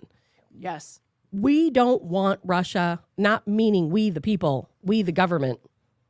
They don't want Russia to get a hold of these documents. They don't want them to know about the money laundering. They don't want them to know about Burisma. Right after Russia invaded Ukraine, the entire Burisma website went down. Is that Russia's not on they don't have their tanks aimed at Kiev because of Burisma and the secrets. You don't think that, right? Okay, well, first of all, there's not a lot taking place in Kiev. Most of the war that's going on in Ukraine is in the eastern region. Very rarely, very, very rarely do any of the other parts of Ukraine see any type of action at all. So Very did Russia rarely. get these secrets yet? And Russia has released some information, but the only way you're going to find it is to look on Telegram or to read Russian media. You're not going to find it in American Western media because we do not tell the truth. We have state-run media in this country. And you know what else they don't tell you? Remember all the propaganda when the invasion first began? They had the ghost of Kiev. Do you remember that? Yes. This pilot who shot down 30 Russian airplanes. It was fake. It turned out to be CGI. And then they showed all of these other attacks taking place. Nope, turned out to be a game, a video game called, I think it was called Arma 3. Arma 3 actually said that they were going to sue the media because they keep posting different types of snapshots out of their video game trying to say it's the war, and it's not, because it was a war of propaganda in the beginning. Russia was always leading. They're still leading. And when you see that, Russia, they're taking, they're losing 50,000 troops a month and all this crazy stuff happening, they're having to backtrack. That's just their strategy. They are not losing. They will not lose. We can keep throwing money over there. We can keep sending weapons over there, but Russia will never give up and they will never lose. Will not. He's Russia first. He is Russia first, and he will be backed into a corner. And if we continue to back him into a corner, which is what we're doing right now, he will act out. There's a YouTube video out there you can watch of Putin, and he talks about growing up as a child in this dilapidated building where there were rats. And in this YouTube video, he talks about backing a rat into a corner. And what does a rat do when you back them into the corner? So he's talking about himself. I believe that he is. And he's telling a story, but I believe he's talking about himself. And I think that's why we're hearing so much about all of the nuclear threats. I really do. And, Russia just launched that Poseidon submarine, which has just phenomenal nuclear capabilities. And that submarine can go anywhere, and we're not necessarily going to be able to detect it. There's a lot going on, But what I think is most important is the bigger picture, and that is the fight between BRICS and NATO. And Correct. what the I reason think you need to do. I'll tell you what, because I Yeah. can't even participate in what you're talking. I don't know about you. I can listen to you. I really think that we have to have a cancel this Tabitha Hassel night. Where night you don't have to come in the Night. morning. You don't have to come in the morning, but it's tonight at 7:00. I'm just going to do my promo. It's like Right. a ad lib promo for Tabitha. But tonight at 7. Tabitha Hassel comes in with a bullet pointed list and maybe a PowerPoint where you actually break all this down, what you're talking about. Because my eyes are glazing over what you're talking about. I don't know how to put these pieces together. Most people don't. Yeah. well, think about BRICS as the opposite of NATO. Okay, that's fine. But you know what you need to do? We can call, you remember the game Clue? Yes. And you put the answers are in the envelope. Yes. Remember that? You pull them out. And you kind of went around the board and you had to figure out what the hell was in this envelope. And you wrote it down and you surmised everything. That's what Tabitha needs to do for us. She needs to put the. I'm And not, we're no, and, but I, and I'm Eric, not. You know we're what? Going You, to, you, we you are think actually, I'm kidding? No, I'm not. I don't think you're kidding because that is something. And we No can one talk else to, in the room. Maybe a producer. Maybe a producer. But I'm serious. I we think it can would be talk fascinating. Well, we can talk to listeners about that because as a podcast, that is something we are going to do. We're new. I mean, this is only our 4th week. We haven't had time to do it yet. But at some point outside of this 3-hour live show we're doing daily, we are going to make little individual pods or segments that we're going to put out there. We're going to do some one-on-one interviews. They're not going to be live. We're going to come in at whatever time and record these. It might be a one-on-one with Eric and the producer, or Eric and someone else, or myself. And we're going to go over all of these different little topics. So at any point, someone can go back to the Cancel This library and look up these individual topics. And eventually, these 3-hour shows are going to be broken down by topic and entered into the library. So if you don't catch the entire 3-hour show today, maybe later on you're going to say, hey, I really would like to hear about Elon Musk stepping down as CEO. You're going to be able to go into the library, pick that topic, and just hear that part of our conversation. That's That is great. the fantastic thing Yes. about doing a podcast is we can do so many No doubt. different things. Yep. It's not just our vision here is not just a 3-hour live show. Our vision is to have an entire catalog in our library broken down by topics. All of us hosts, we're all going to have our own topics. We're all going to have our own little pods in the library. We're going to have some one-on-ones. We're going to have some group sessions. We're going to have special guest segments. It's going to be phenomenal because what you guys see right now going into week 4, this is just the tip of the iceberg. That's What's exciting. coming is going to be beyond anything you can imagine. Mm-hmm. That's great. And so, Eric, to your point, we are going to do that. We will Well, no, have, I would we be- will have a discussion because- about BRICS. Because Tab, to be honest with you, you sound like you're the most intelligent person on this show, and I'm I'm not. not. And that's I'm no, not. that's a compliment. I want you to take it I as a compliment. appreciate that. But I think the sign of major intelligence, or at least how I gravitate towards it, is that not only can you say something that's provocative, but man, can you back it up with point after point Yeah. after point with You with can. facts. You know what I mean? With facts. Like for instance, when we were starting this whole when Biden got elected, the world was kind of normal. Believe it or not, even though there was all these Twitters going on between Trump and CNN and all this. That was the unnormal part, was Trump against the media, right? He wasn't doing anything wrong. He was being attacked, but at the same time, he was putting together good tax policy. He had the border wall being built, correct? He was basically taking care. He took care of the Middle East. The Middle East was starting to flourish again. But now everything's being ripped apart. Okay, yes. and I kind of wonder. I go, what happened? What's the payoff here? What is what's the big picture are they doing? And so we all had to take a step back. Was COVID a tool used to really shut everything down for a while? Of course. Okay, Of course. the Great Reset, right? Yes, of course. Was the opening of the border, like you guys talked about earlier, was that something? Well, did you know there are illegal aliens in every state in the union now? Yes. Did you know that? Yes, there is. There's illegal aliens in every state in the union right now. LGBTQ. What is that? How does that figure into all of this? Why are you making the military, which should be all testosterone filled, The only thing that our military should be really dealing with is how to make sure they're the most lethal force on the planet. How do you focus on being the most lethal force on the planet if you're dealing with social LGBTQ issues and CRT for that matter? What is the bigger picture here? Are you starting to put all those pieces together, Tab? And can you do a dissertation on that? I think so. I think, and I think we can break down all of these different topics. And I'm going to throw something else out there as a teaser, something that we're going to talk about at some point. Eric, you might be excited about this. Okay.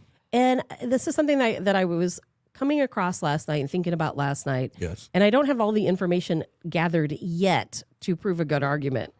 But you know how we always refer to minorities? Well, according to some sources, minorities aren't minorities anymore. But what the difference is that you know how we do a U.S. census? Mm-hmm. That a lot of minority groups do not take part in the census. Therefore, they're undercounted. Okay. And so there's a lot of folks out there talking right now about how the census, the United States Census is incorrect. And that right now it appears, let's say the black population, let's just say as an example, makes up, let's say 13% of our U.S. population. Well, they said really it's more like 30% or more. But because so many people in these communities don't take part in the census, and I get it, I don't take part in the census either because I don't trust our government. Right. I used to, but now I don't. I don't either. And so many people don't that they say really what we consider the minority numbers is really so far undercounted. And that the Democrats are trying to hide this information from us, that they don't want us to know. You know who the has truth. more data about us than our government? The Chinese? The Chinese. Oh, of course they do. For sure. Everybody that's opened up a TikTok app. Yeah. They know what your face looks like. They know what your credit card is. And we do it They willingly. know what your 'Cause we think it's fun. they know what your personality habits are. They know where you are. Do you think that that's not scary? The fact that these multimedia companies have way more information than you, than the census office? Are you kidding me?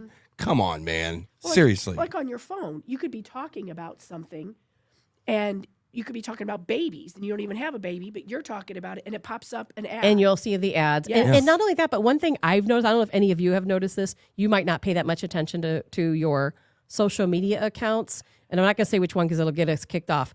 But when let's say I'm out somewhere, I go to Napoli, one of my favorite places, and I'll see some random person standing at the bar that I do not know. But for whatever reason, I'll remember this person standing next to me.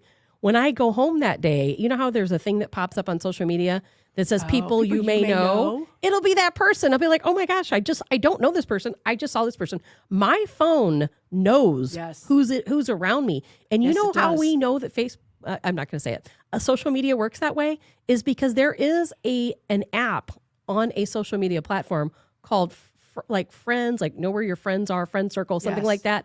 And if you download this app or if you subscribe to that part of the social media, I don't know how it works. Yeah. It will tell you where all your friends are. It'll say, okay, well, Eric Johnson's over at Diamond Music Hall. It'll tell you where your friends are. Your phone, not only does it communicate and tell you, it communicates with the phones of all the people around you. Everybody knows this already. No, but it's the truth. And I kind of feel like, how dare you get offended? You signed your soul over to the devil the day you bought your first phone. You did. I'm sorry, you did. And Absolutely. And the day you downloaded your first Facebook post, it was game over. How dare you get mad at this? The kids today, we got one kid over to my right. You're a Gen Z, correct? Is that right? And we're talking about to our guest mystery producer today. Our guest mystery producer. So you're a Gen Z. Yes. I would love to have your opinion on this, actually. Pull that mic up and talk to me. Are you freaked out about media following you around? Does it your generation, are you freaked out about it? My generation, I would say no. No. Nobody probably cares. No. But Gen X is totally freaked out about it, right? We read this book back in 1984. It was called 1984. Right. George Orwell. George Orwell wrote a book about how everything that we are, the boomers and Gen Z are scared about is coming true. All of it. And that doesn't freak you out at all, does it? They're so used to Well, it. you- Yeah, because I guess you- that's You it. just Right. know what it You is. grew up with. See, I grew up. The three of us all grew up at a time where there were no cell phones. None. No one had any clue where we were. And all of a sudden, our cell phone knows every single thing we do. It knows what we look like. There's cameras everywhere that record everything we do. Every time you use your cell phone, it pings to a tower, and the government knows where you're at all times. Google right now Multiple is being, governments know where multiple you're at. governments. Google is being sued right now. Yes. Because even when you turn your location services off on your phone, still it does still it. tracks It you. does. And people don't think about these things. But had I been born at a later time, like our producer here, it would be so normal, I think, to Right, me that I right, wouldn't even think about right. it. So, government is following you around. Does that bug you? The surveillance state. Yeah, I mean, when you put it that way, yes, but it's not like It's not in the not ba- something I think about. Like, Hmm. you know, It's not something you think about. like, do you just walk around constantly thinking, Yes. "Oh, see, I, I feel- don't." I won't put and I've already got it because Siri's the same thing as what's the thing that you stick in your house, the Alexa. Alexa. Alexa. I mean, I won't do that because Alexa's basically collecting all that information. Your security. Did you know that there's Security camera can do it too. Did you know that what was it? Ring doorbell. They were going to do a TV show on all the weird stuff through the Ring doorbell app. Did you know that? No. They were taking videos and basically going to make a television show out of it Well, without you even knowing about it. Right now, there's a big case. I can't remember which state it is. I was just reading about it yesterday, maybe Wisconsin, where this group of people came out and they hacked people's Ring doorbells and they were swatting them and they were making online videos. So basically, if you know what swatting is, Eric, so let's say, Eric, you were sitting at your home minding your own business. You have a Ring doorbell camera and somebody hacked your camera. They call the police and say, hey, Eric Johnson sitting in his home at blah, blah, blah address, and he has a gun. He's holding people hostage in his house or something along those lines. All of a sudden, the police are going to come. They're going to storm in your house. Well, these people who hacked these Ring doorbell cameras were making like an entire video presentation online Wow. with that camera footage. It is crazy the things that people can do. Yeah. People are hacking into baby monitors. Yes. And they can see your children. They can hack into your smoke detector. If you have a smart device in your home, Smart device. somebody can hack into Yeah. it. As a matter of fact, And the you know what? utility Another companies thing do it. about that is there's talk about how they can hack into these digital cars. So if you were driving a Tesla, That's right, they if you're can. driving a They could. Tesla, It doesn't have to be a Tesla, Eric. If you even have OnStar or Yeah, some of these OnStar, other that's right. programs, they can shut your car down. wow, The government can shut your car down. wow, wow. Okay, I'm not used to that. I don't care what you call me. I don't want Siri following me around too bad. See, again, look at me bitching about it. How dare me? How dare me? You wanted to go and check your dad's baby photos on Facebook. You wanted to go and read the Google app. You wanted to go online and see your favorite YouTube video. Well, there's a price to be paid. Nothing comes in life for free, Tabitha. It Nothing. sure doesn't. Be careful out there, people. Except for breaks. Breaks come for free, and we're getting ready to head into Yeah. one right now, but we'll be right back.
Welcome back to Cancel This. I'm Eric Johnson.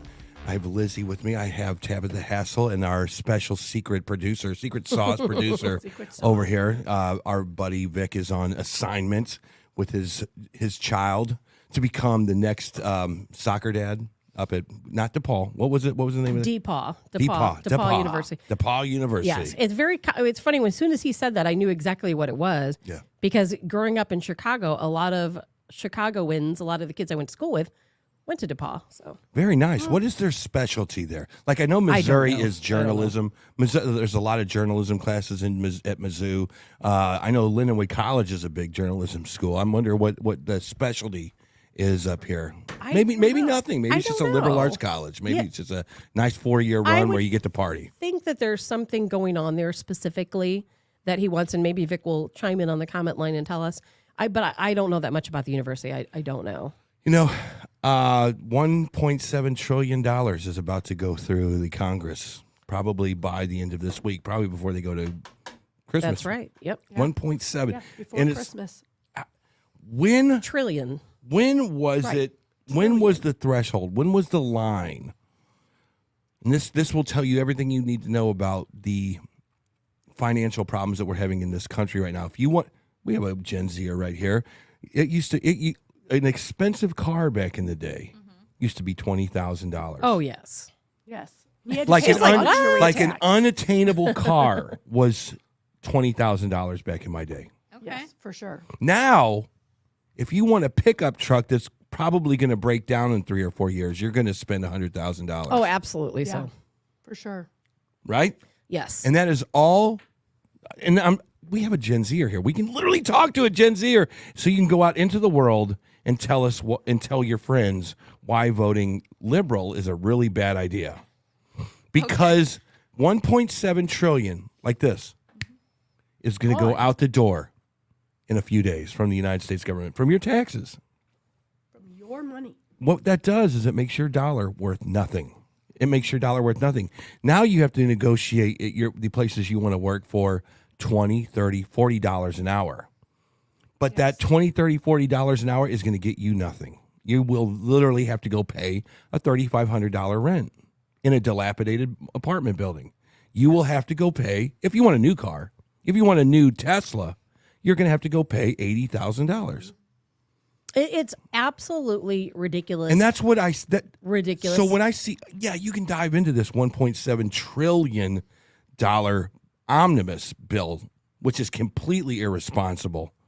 But every time I see that, I don't even, my eyes gloss over, and I think to myself, do I really want to go sit and read this thing and see where all the, $3 million for the Michelle Obama trail in I'm going to Georgia? say yes. I would like to read every single word of it. But here's the thing.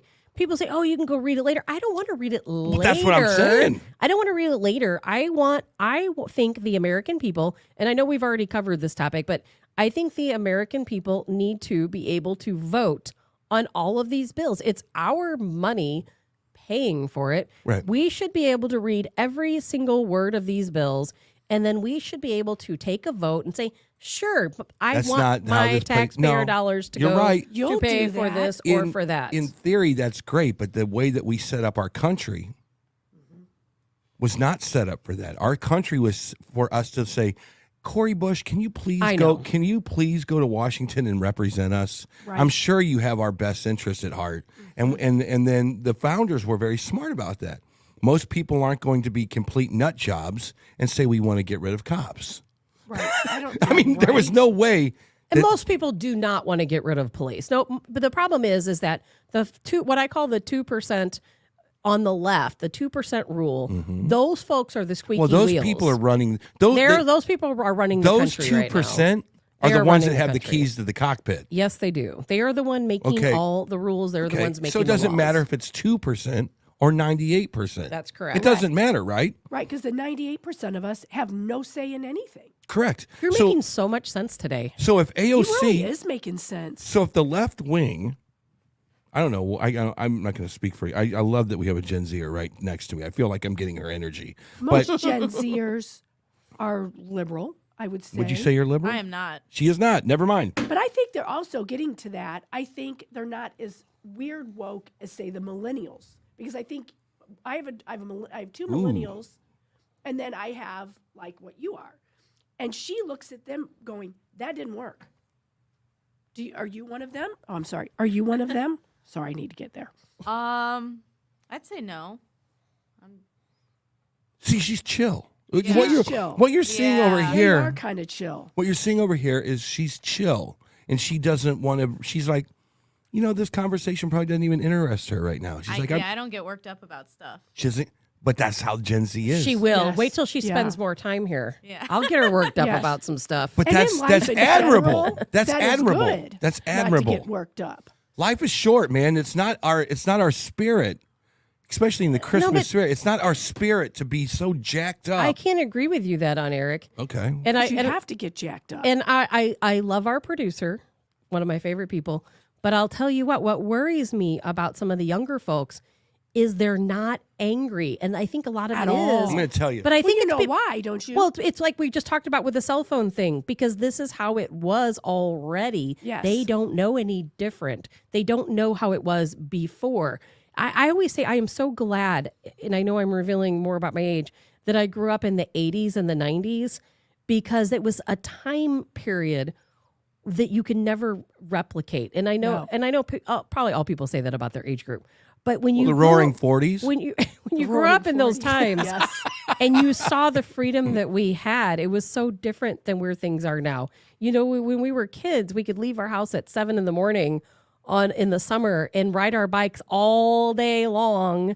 Come home when the street lights That's came not on. important to that Nobody generation. cared about anything. You know what she'll say to you? In my generation, we sat on the couch playing video games on our iPad. As we watch Netflix, and then your donuts got delivered to your door. Exactly, Tab. So it's Everything's all relative. so different. It's so relative. I know, and I guess a lot of younger folks, I feel, and you can speak up, producer, if you want to disagree with me or agree, whatever. But I just feel like some of the younger people growing up right now, they're so complacent to how things are, and I don't think it's with any malicious intent.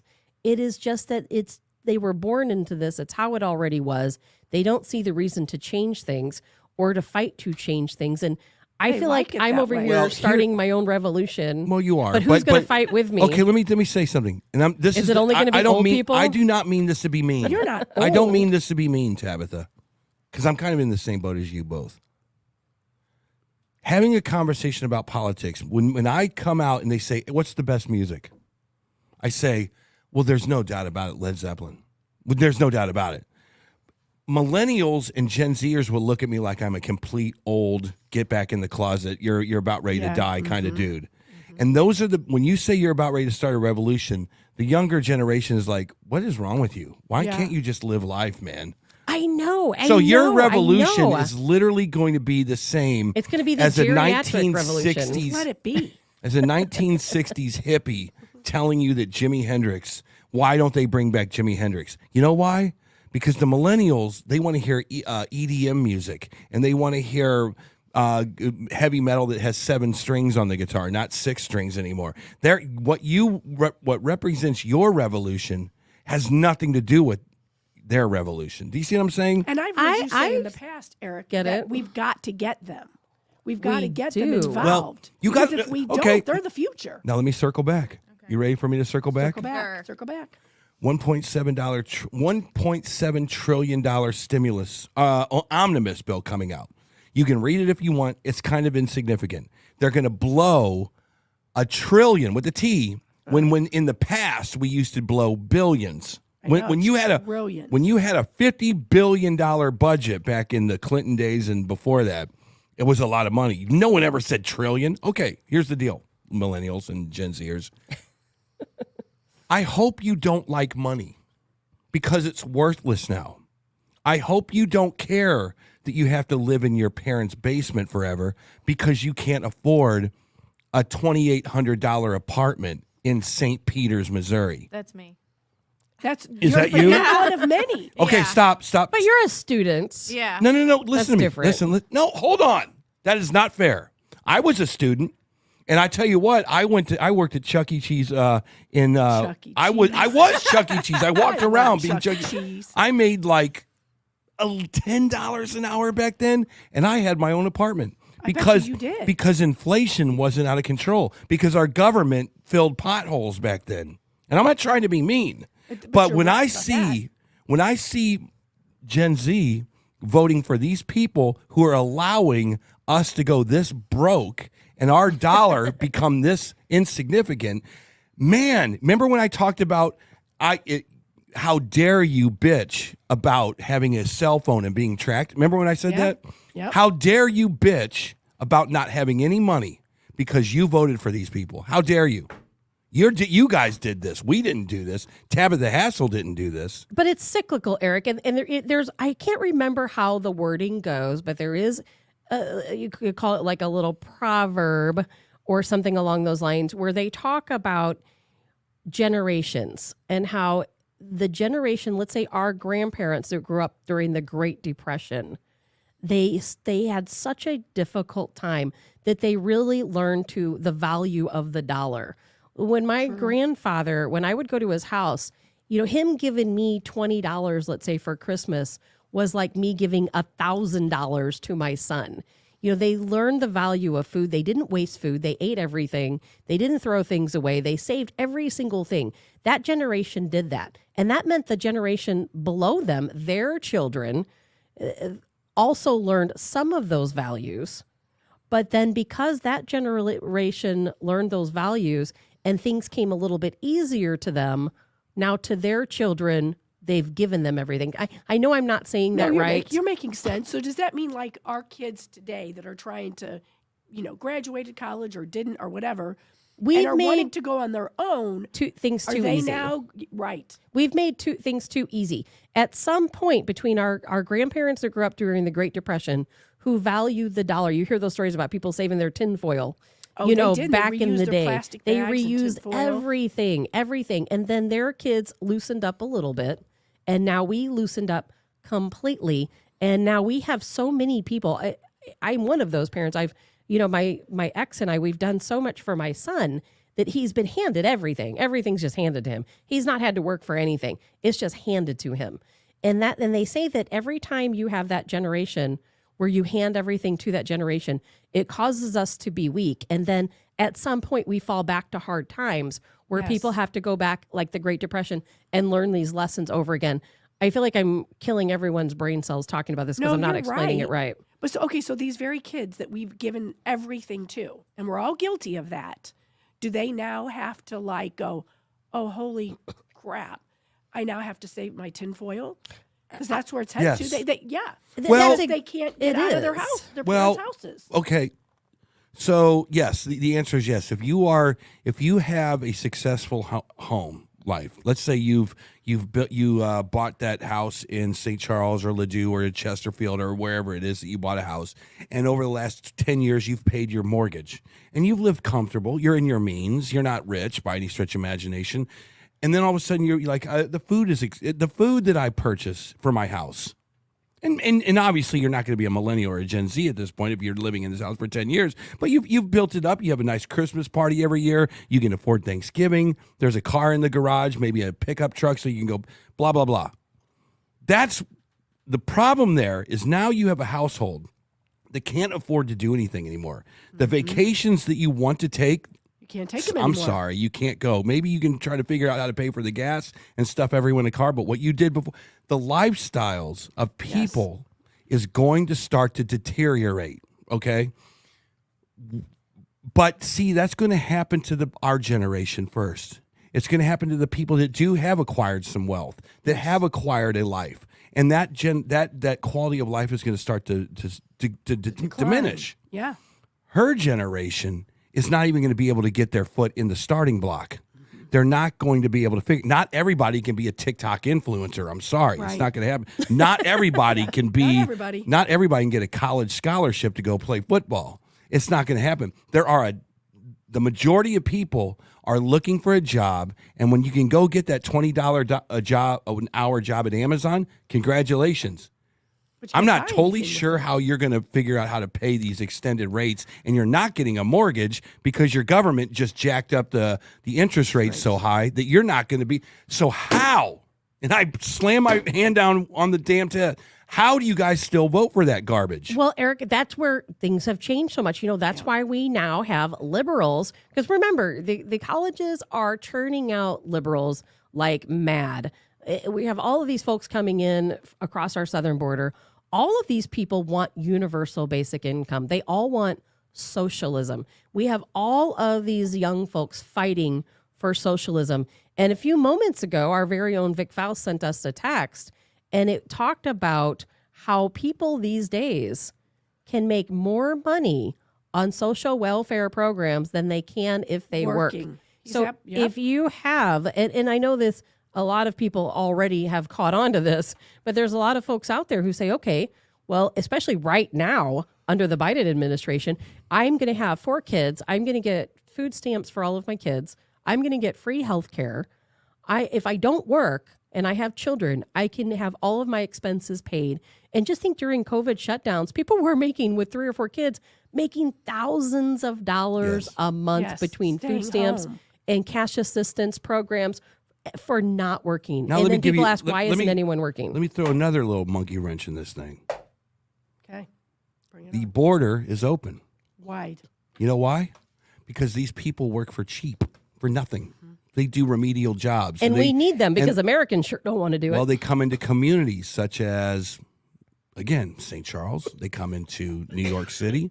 They go to the underprivileged communities, and they take jobs away from people who do need those jobs. Right. Well, why are you doing that? Why, if you're a millennial or Gen Z, are you like, oh no, this is humanitarian? No, it's not. There's a nefarious reason why they're doing this. Don't kid yourself. People from Honduras, from Cuba, will do jobs for a reduced price, which will put the Gen Zers and the millennials out of business. Yes. Okay, They did a study. Did you see You the understand study? what I'm saying here? They did a study on that, Eric, where they took a group of college kids and asked them to go out and work in the fields, And before, and they would not. They refused it. to do Okay. it. If we, I the gravy know train will end soon. people don't like hearing this, Probably but I'm telling faster than you, we think. if we didn't have folks coming across our borders illegally, we wouldn't even be able to operate as a country. It's a double-edged And- sword and make no- because these people are doing jobs that American kids will not do. Make no bones about it. Also, so the reason that it's happening, and I'm telling you what, Drew, your party, stone cold killers. They're doing it because they know in 10 to 15 years it's going to be real easy to have Dreamers Act Part 2, where the people that came over the border who are illegal citizens, or not even citizens, are illegal. Why don't we just let them vote? They live in your community. Let's let them vote. What, Eric? No, that's why they're doing this, Tab. Well, they're voting in Tab- federal Tabitha. only elections. I don't know. They're not- I don't know anything about that. I think we could get anybody in this show to say that is absolutely garbage. It's not true. I would have known about that one. I don't think that's I can accurate. promise you on my life, it is absolutely true. Okay, well, I would love to know more Look it up. information about that. I would. Federal only ballots. You can look it up but online. let's not Let your little kid fingers do the ourselves. walking. Let's not kid ourselves. Again, you know what? You guys are killers. They're bringing these illegal aliens in to communities. They're just setting them up, and they want them to be voters. And It's a new demographic for And them. it's no accident how it all happened. Well, it's been coming on for a long time, but when they did the shutdowns for COVID, it made people fat and happy, and you had, even though they were scared, they were happy to just sit in their house. Well, exactly. They and were get sitting money. at home. The government was just giving you money, and people thought, well, you know what? This isn't so This isn't so bad. This isn't so bad. And you know what? The government, what's her name? Jean Pierre. I can't remember her name. She's the most ridiculously underwhelming person I've ever seen in my life do that job. She The is press overwhelming. secretary for the White House. She bold-faced lies to the American people. Yes.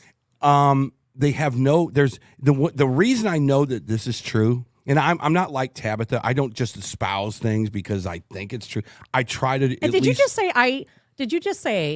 you actually just sit here and say Yeah. that I espouse things that I think are true, but I Right. can't prove are true? Well, a lot of I'm stuff. going to jump across that A table. lot and of the punch you stuff in we the head. talk about on this show We're is going to have conspiracy violence on the theory. show today. Violence A lot of the stuff- Violence is going to take A place lot of the today. stuff we To the talk right. about. You Little to just the an left. hour ago No. thanked me for giving so much factual information. Now you're saying I'm just making things A lot up. of the stuff that we all gonna say fight. on this true, we think is true, but it might not. But I don't say I think it's true. If I say it, I know it's true. Because if I said to you, You know they're letting them all across the border so they can have a voter block in 10 years, right? You would look at me like, well, how do you know that, right? That's the first question you would have back to me. Well, are you sure about that? You mean this isn't for humanitarian, blah, blah, blah?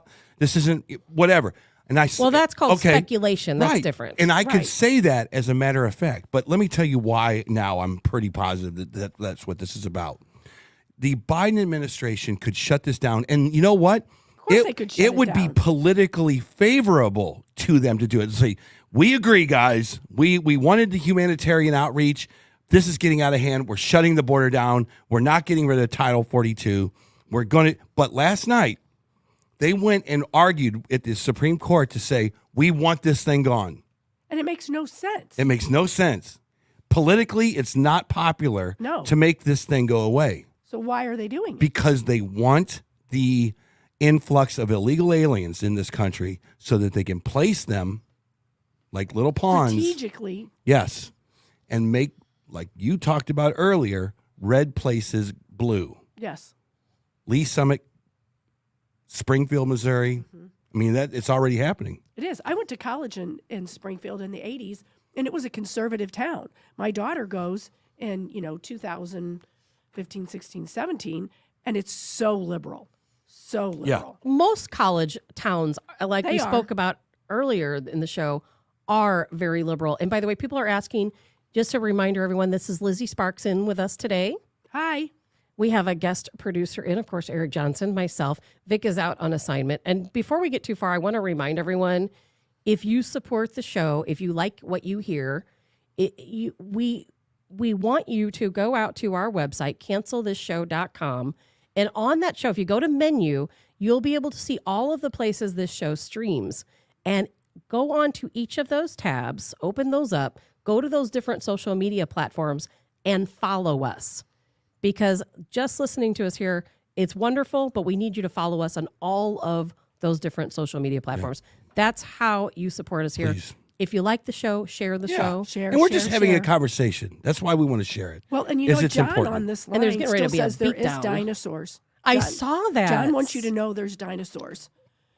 I saw that. You know what? Maybe there is. Well, I taught preschool for many years, and if there is no dinosaurs, I lied to thousands of 3 and 4 year olds. You can't prove to me that there are dinosaurs. You would think there are dinosaurs. Yeah. You would absolutely You would think think there so. are dinosaurs. But we've been told about Tyrannosaurus Rex, and we've been told about T-Rex and But and you see- Brontosaurus Rex and What you see when you go to a Brontosaurus museum Rex. and you see a dinosaur, that's not a dinosaur. Those are not dinosaur bones. now Those are Tabitha, rocks that this were is what I'm talking carved. about. You see what I mean? Those are dinosaur bones. No, they're not. Bones can't survive that long. Those are what they call they're fossilized. And what happens is when a dinosaur, if a dinosaur ever existed, dies, and they die So there's no such next thing as a to dinosaur bone. limestone I gotta rock. look this up. Where's Google when you need them? If they die next to a limestone rock, Yeah. it will leave like an impression in the rock. So when people, well, that's a fossil. anthropologists, That's a little different. it's a fossil, but bone can't survive that long. So what you see when they dig things up, those are fossils, and they carve them out of rocks. Those are fossils. And I'm certainly not saying you're wrong, but it makes me so sad. I want dinosaurs to be true. I do. And I'm not saying they're not true. I'm saying I have never seen proof that dinosaurs ever existed. I'm not saying they didn't exist. I am saying I personally have not seen proof. Nobody has ever recovered a dinosaur bone. People find imprints of bones in rock, and what they do is they take what they see as a dinosaur So what is rock and they carve it to look like a bone, and that's what you see in the museum. What is the thesis to your dissertation over here? Are you saying that dinosaurs have been a lie to the people of the world? I don't know. Because- I am saying that nobody's ever dug up a true dinosaur bone. Do dinosaurs exist? I don't know. People say they Sue- do. I guess we have to believe it. Everybody remember Sue? Yeah. Is the most complete Tyrannosaurus Rex skeleton discovered Fossilized. to date. Not skeleton. fossilized, but the actual bones. Fossilized. The actual bones. So they put the bones back together. Huh. See, that goes against what you say a little bit. So we got. Well, I don't agree with that. So yes, it goes against what I said. if you can. I'm not trying to out you, but It's okay, because people I like don't myself know. want to hear what people like you say, and I want to go, oh my God, there's no dinosaur bones. I got to go research this, and boom, all of a sudden, there I are don't know if dinosaurs existed or not. And that's the same with really COVID. Don't. That was the same with COVID. When people told me information about COVID, like the I word that would cure Right. COVID or all these things, then you try them and you're like, well, they got to be right. Look at it, it's Tabitha Hassel. She speaks only the truth, and then you find out, and that one actually turned out to be accurate, right? But you had to do your due diligence to make sure that everything that you hear is not, garbled I think you information. have to do due diligence anyway. Well, because I'm glad we're talking about this, because typically we have Free for All Friday correct. on Fridays, but with the crazy weather system that's coming through, we're not 100% positive we will be here on Friday. And that's okay. So there's a good possibility, and we need to make sure It's the people Christmas know. season. You know what I mean? Absolutely, you could be wrapping some presents. Exactly. I expect us to Eat your be hot here cocoa. tomorrow. Exactly, with 70-mile-an-hour winds in the Midwest. Come on. Glenn is asking, is the Earth flat? I Is the Earth absolutely flat? do not believe the Earth is flat. Okay. Well, we I can absolutely do believe check the that Earth one is off. round. That's good. Right. But there are that's no good to know. dinosaurs. Well, but I'm- Bindi on the here jury's saying, are we out. the dinosaurs, though? Are we the Are we dinosaurs? the I don't dinosaurs? know. Sometimes I just want to know why sometimes I think Tabitha we believes are. the things that she believes. Because they are fascinating. Well, go home tonight. That would be. I know you've got a bazillion homework assignments from the show because you haven't even watched 2,000 Mules I yet. haven't done that. Or Ukraine on Fire. So Right. go home and research dinosaur bones. Find some stories where they actually found a dinosaur bone, Mm-hmm. because bones don't survive. It's weird the things I think about when I can't sleep at night. They have found, if you go to the ice caps, they have found Neanderthal people Yeah. frozen in the ice. They've Yeah. never found a frozen dinosaur. Well, woolly mammoths. A woolly mammoth is not a dinosaur. Think about that. They It's have never prehistoric. found a frozen dinosaur. Well, why would you want to find a frozen dinosaur? Don't you think that's odd? I that would want to see a frozen dinosaur. you can go to the Arctic region and find all of these frozen people from thousands of years ago, but there are no frozen dinosaurs. I don't know. I'm waiting to see what Eric has. Of course, that was before the Ice Age, of course. I don't know, man. You know what? I think that our scientists on this planet. I was told that scientists believe that oil was created by the decomposition of Which is ancient the mammals. Correct. silliest thing on the planet. People, they call So it fossils, fossil fuel, right? Exactly. Because there are people out there who say, "Well, isn't that where your discussion kind of started? it is where it started." That the dinosaurs died. And I get it, because we grew up being told this, which is why I go back and say, you can't believe anything you were taught. You have to go back and question everything you were taught, because the government started writing propaganda far before we were born. So what causes the Sesame oil? Street was What- propaganda. It was, and who was. would have known? where'd the oil come Do from? you really believe? Well, where did it come from? Okay, so I don't know what I believe. dinosaurs I don't- only died in Texas, where all the big oil wells there's are oil here in the United Missouri States. and there's oil I in mean, Illinois. come and on. there's oil Come on. everywhere. Oil is not fossil fuel. That was a lie. Well, where did it come from? Back in the day, oil is part of the earth, just like magma is, just like dirt is, just like rock is. It's all just part of the earth's system. Okay. And the earth continues to regenerate oil. It continues to regenerate oil. And it has nothing to do with fossils or dinosaurs or whales or any of the other ridiculous things people have told us over the years. Okay. Oil continues to And replenish itself. Lizzie, wouldn't this be a They don't want you to know that. Wouldn't this be a fantastic 7:00 Tabitha Hassel show Of topic? course. Where Yes. Tabitha, now this is what I'm talking about, and this is fair, that Tabitha comes in here with her PowerPoint. She goes, let's talk about the history of oil. And we go, You would do a good job at it. I think she would do a great job at it. But you would go, it started 2 million years ago as blah. And then it went to blah. And then it went to blah. And then she goes, when it gets into your tank, it really doesn't screw with the ozone layer because of blah. I would tune into that show. I would too. Well, eventually, like I said, we are going to have little pod segments. Maybe that's one. But think about this. What we should do in one of these pod Write segments. that down. We need a Tabitha Hassel oil show. We need to take a history book from when we were growing up, and we need to go through that, and we need to go back and look at everything they told us was true, and then go back over that and say, was it true or was it not true? Because I can guarantee you a good portion of what we were taught as kids is not true. Yeah. Think about Pluto. Is it a star or a planet? Exactly. It's nothing now. Didn't it? It got decommissioned. It got decommissioned. The USS I mean, Pluto. think about that. Did we ever go to the moon? Yes. Did we? Oh my God. Did we go to the moon? Gen Z chime in. Did we go to the moon? I mean, I thought we did but I mean, if she knows something, Did TikTok I influence don't. you as well? no. See, it didn't influence me either. We went to the moon. Who was the astronaut? Was it Buzz Aldrin Yes. who went on a television show and said, what you saw on your screen was animation. We didn't have cameras. Come on. We didn't have Oh phone my lines. God, really? He said, what? No, you can go back online and watch the interview. He said, what you see on your video screen when you watch the moon landing, that was animated. We created that to give you an idea of what it looked like, but there were no cameras. I mean, look at the technology they had back then. Tonight at 7 on the Tabitha Hassel Show. Learn that we didn't actually go to the moon. I would tune in for that one too. I hope we're writing this stuff down. Are we writing this down? She's looking at me like She's looking at you like no. No. If we didn't go to the moon, Yeah. that's sad. Yeah, well, I don't think that we need to. Anyway, we this isn't Paranormal Friday, but it is It's free not. for. It's a free for all. So anyway, I think that a big thing that we're talking about now is true. But I also want to say that we need to make sure that everything we say on this show can be backed up with at least one or two bullet points, at least one or two facts, so that we're not also. And that's the problem that I have with the left wing media. Things that they say are just not true. The Russia collusion story, not true.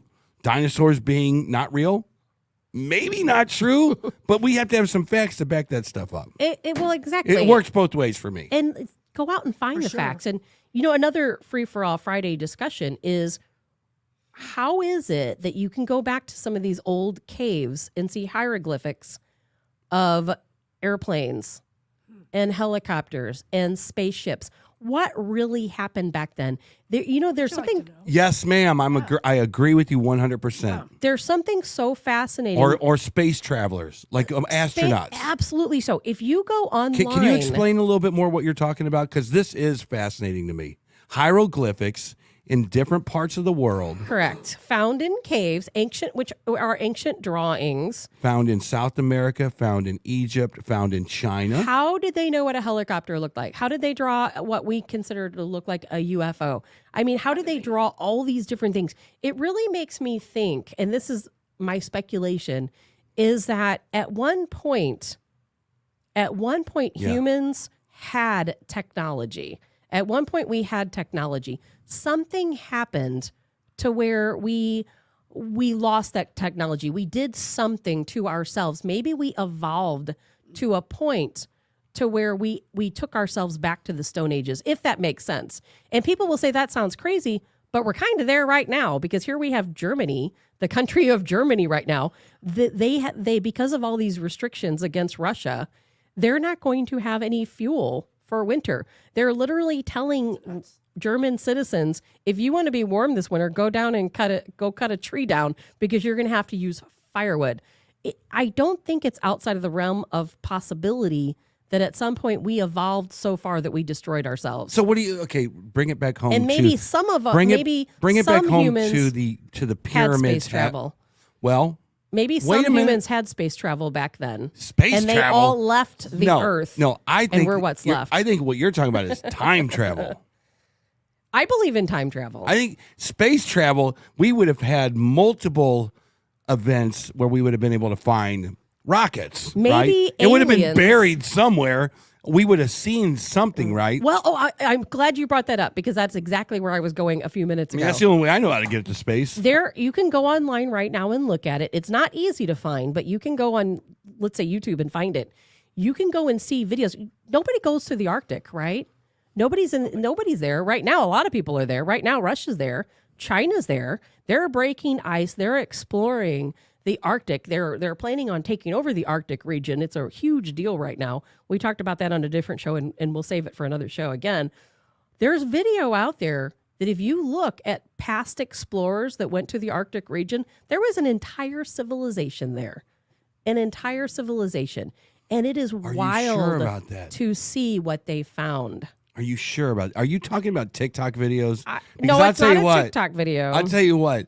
If they get rid of TikTok out of this country, which they should, by the way, I will be missing all of my paranormal videos. Right. Well, what they serious. show in the Arctic region looks like a historic area. It doesn't. It doesn't. I'm not. It looks more like the ruins, like Mayan ruins, or something along those lines. It's not like you go back and see an airplane sitting there from 10,000 years ago. Do you think that? But it's interesting to see that we've always been told people never lived in the Arctic region, but yet they did. I don't know about that. But I do wonder that. I remember when I was in high school, you would see the pyramids, right? And I thought, oh my gosh, look at all it's sandstone, trapezoidal buildings, and we were told, well, these are just burial. These are like big, mausoleums. It's where they buried the pharaohs, and you were like, okay, and that was enough, right? That was enough for a senior in high school to go, that makes sense to me. They put King Tut in that thing, and so let's watch. Now we're learning. I mean, you're seeing the coordinates on the Earth and how it's pointed somewhere, and then you see the same pyramid type structures in South America with the same coordinates pointing at something. Now it makes me wonder. Maybe these are devices that maybe housed the ability for people to come and time jump or go into different parts of the universe. So it is so fascinating to me what maybe we thought these things, and I think that that's the same thing with everything across the board. What we might have thought something is actually not real at all. Maybe the pyramids were some kind of an energy device that somehow we were able to transport people back and forth in time, and maybe that does. Now, why would there be a helicopter in another time zone, right? And she's right. There are hieroglyphics that are tens of, maybe, a few thousand years old at least, that show a helicopter. Well, where in the hell did that come from? I want somebody to explain that to me before I die, and then I'll know everything, so it won't even matter. You'll die happy. But yeah, there's so in the paranormal world, UFOs. Have you guys seen the lights that multiple people have videotaped in Michigan or Wisconsin the other night? Sure. These are sightings. This is forensic evidence of proof that there is at least a technology that our government isn't showing us, or more likely, are these time travelers? Are these? I mean, it seems like we're making first contact right now. Do you guys feel like that? I think that there's something going on. I do too. No, but there's been something going on since 1954. Oh, well, and long before that. I'm like past something before going that. on. I think that Past that. I think our civilization here on Earth is very new. I think there's other things going on out in the universe that have been here a lot longer than we have. And I think that they probably come here. And, I told you guys about that deal in Ukraine recently where they had the astronomers who said that they see UFOs over Ukraine all the time. And they said they figured out a way to change the refraction on their cameras and to where I can't remember if I believe they slowed the images down to be able to capture the images to where they can see them, something to do with the refraction rate. And they said that the UFOs are probably everywhere, but we don't see them because they travel faster than our eyes can pick them up, if that makes sense. It doesn't. None of that stuff makes and any I sense can't to me. prove And it's true, but the Ukrainian astronomers, they wrote an entire report about it. You can go online and look at it. What's the report? I will look it up and send it to you. I mean, I think I did send it to you a long time ago. I guess in the but it's one of those things. Is it true? We don't know. In the circular speaking, why you wouldn't be fascinated with a hieroglyphic that is multiple thousands of years old of an astronaut? I am fascinated, but like someone on the comment line said, what if back then during those caveman times there was something in their world that looked like a helicopter, but it was something natural. Yeah. Maybe a different species of bird. I don't have the answers for that. I personally believe that there's more to the picture. That's than what we you know. believe? Yes. I think our government knows. If I lose TikTok, I'm doomed because I really rely on TikTok for this information.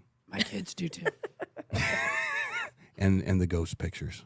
I have to have my ghost pictures every day. Absolutely. Vic's probably listening to us like, holy cow, I need to What get back in in the there. world? It is fascinating. I don't even know how to explain it. It's like to me, and I'm probably going to die exactly the same way that I came into this world, not knowing if there's an afterlife, not knowing if there's UFOs, not knowing if Bigfoot's real, not knowing. I mean, we can Bigfoot all is not real. We all speculate. We all speculate about this stuff, but it is really interesting.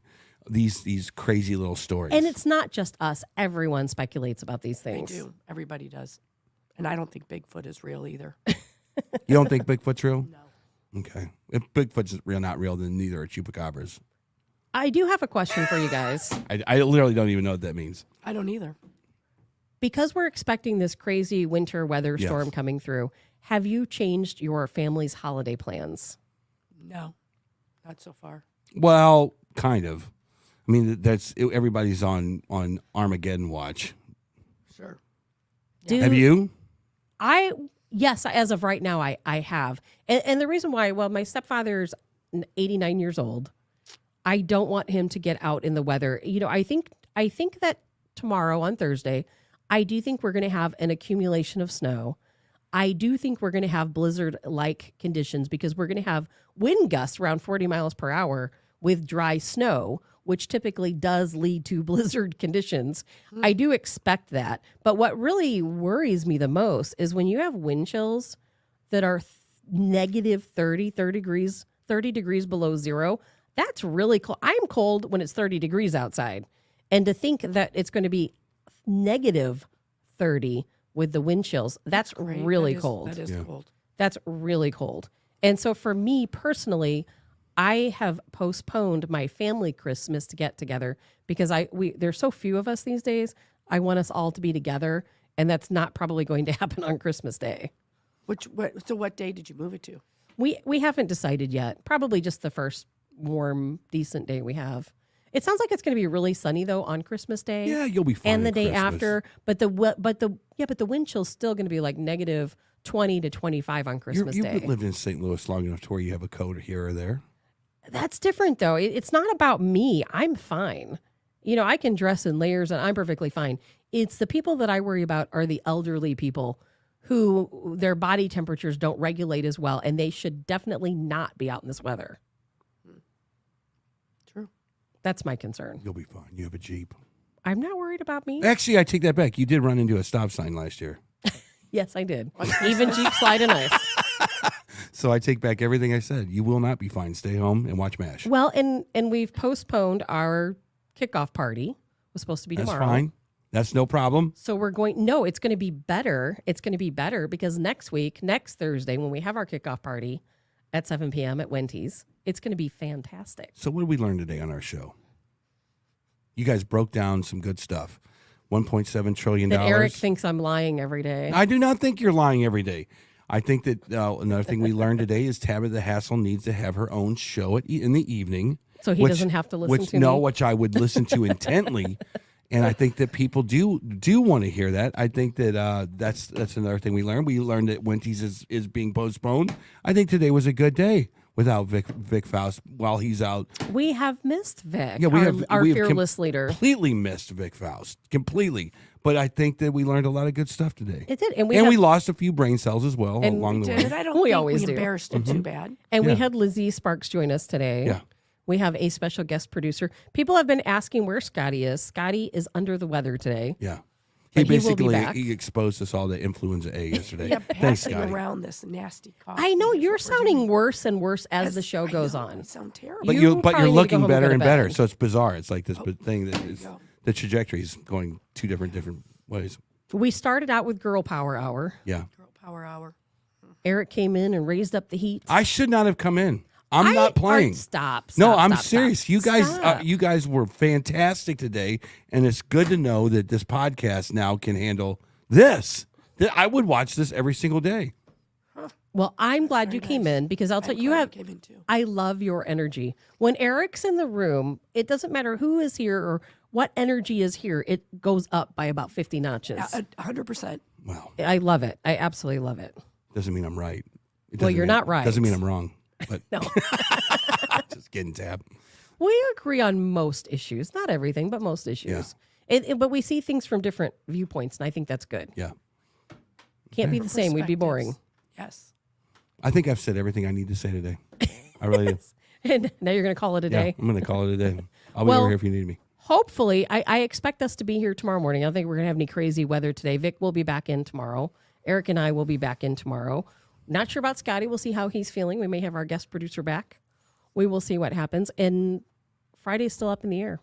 Friday's up in the air. Crazy weather coming through. We'll find out. Okay. We will keep everyone up to date. Make sure you check us out on cancelthisshow.com because guess what? That's where we're going to be posting everything. Yeah. And so you guys onto the mall right now? You guys getting ready to, have you got your Christmas stuff finished? I think I'm done. I'm on to my daughter's Christmas party now. Christmas party? What about you, Tab? I am mostly done. I am actually going to go home and do a lot of cooking today because I'm going to take food to my family members who can't get out over the cold weather. That's good. So that's going to keep me busy today. Yeah. And remember, conservatives, if you see a Gen Z or a millennial this weekend, go off. Go off. Just, Okay. man, everything you learn on this show, Just go off. bring it to them. Bring it to the house. Don't argue social issues with them. Let them know that they will be poor the rest of their life, and their kids will be poor the rest of their life. But if you like EDM music, that's cool, Oh my God. Yeah, that's okay. right? She's Eric looking has at me like lost I'm his nuts. mind. Yeah. Oh my gosh, that's hilarious. Well, hopefully everybody will join us back tomorrow. We will be here. Hope everybody has a good day. Eric, Lizzie, any parting words? Go Chiefs. Isn't that that's Go a Chiefs, that's usually a. Oh, I tell you what. Friday, weather depending if you're in the St. Louis area, Platinum Rock Legends will be playing at the Diamond Music Hall. So come out and see us. That'd be great. What day is that? Huh? What day? That'll be Friday night at the Diamond Music Hall. It'll be our little Christmas celebration. Now, if we do have this show, you guys are some hardcore fans because it's going to be cold like a. It is. But the offer's there, Tab. I never even thought about that. Are they going to continue the show even if the weather's 30 degrees below We'll zero? see. Your We'll show? see. Yeah. Well, hopefully they'll still have power. Yeah. Yeah, that'd be good. That's a perfect thing to go to the day. It is. It is. That's what you wanted. Never mind. I'm not going to say That's what right. I'm Get out thinking. and see some Platinum Rock Legends. I'm not going to say it. Anyway, you guys have a great time. Have a great day. Go get your Christmas shopping done. Be very safe tomorrow, and we'll catch back up with you whenever the show starts again. So if we're not here tomorrow, don't hate us because we are literally sucked in with a lot of snow. That's what it is. Have a good day, everybody. Have a good Bye-bye. day.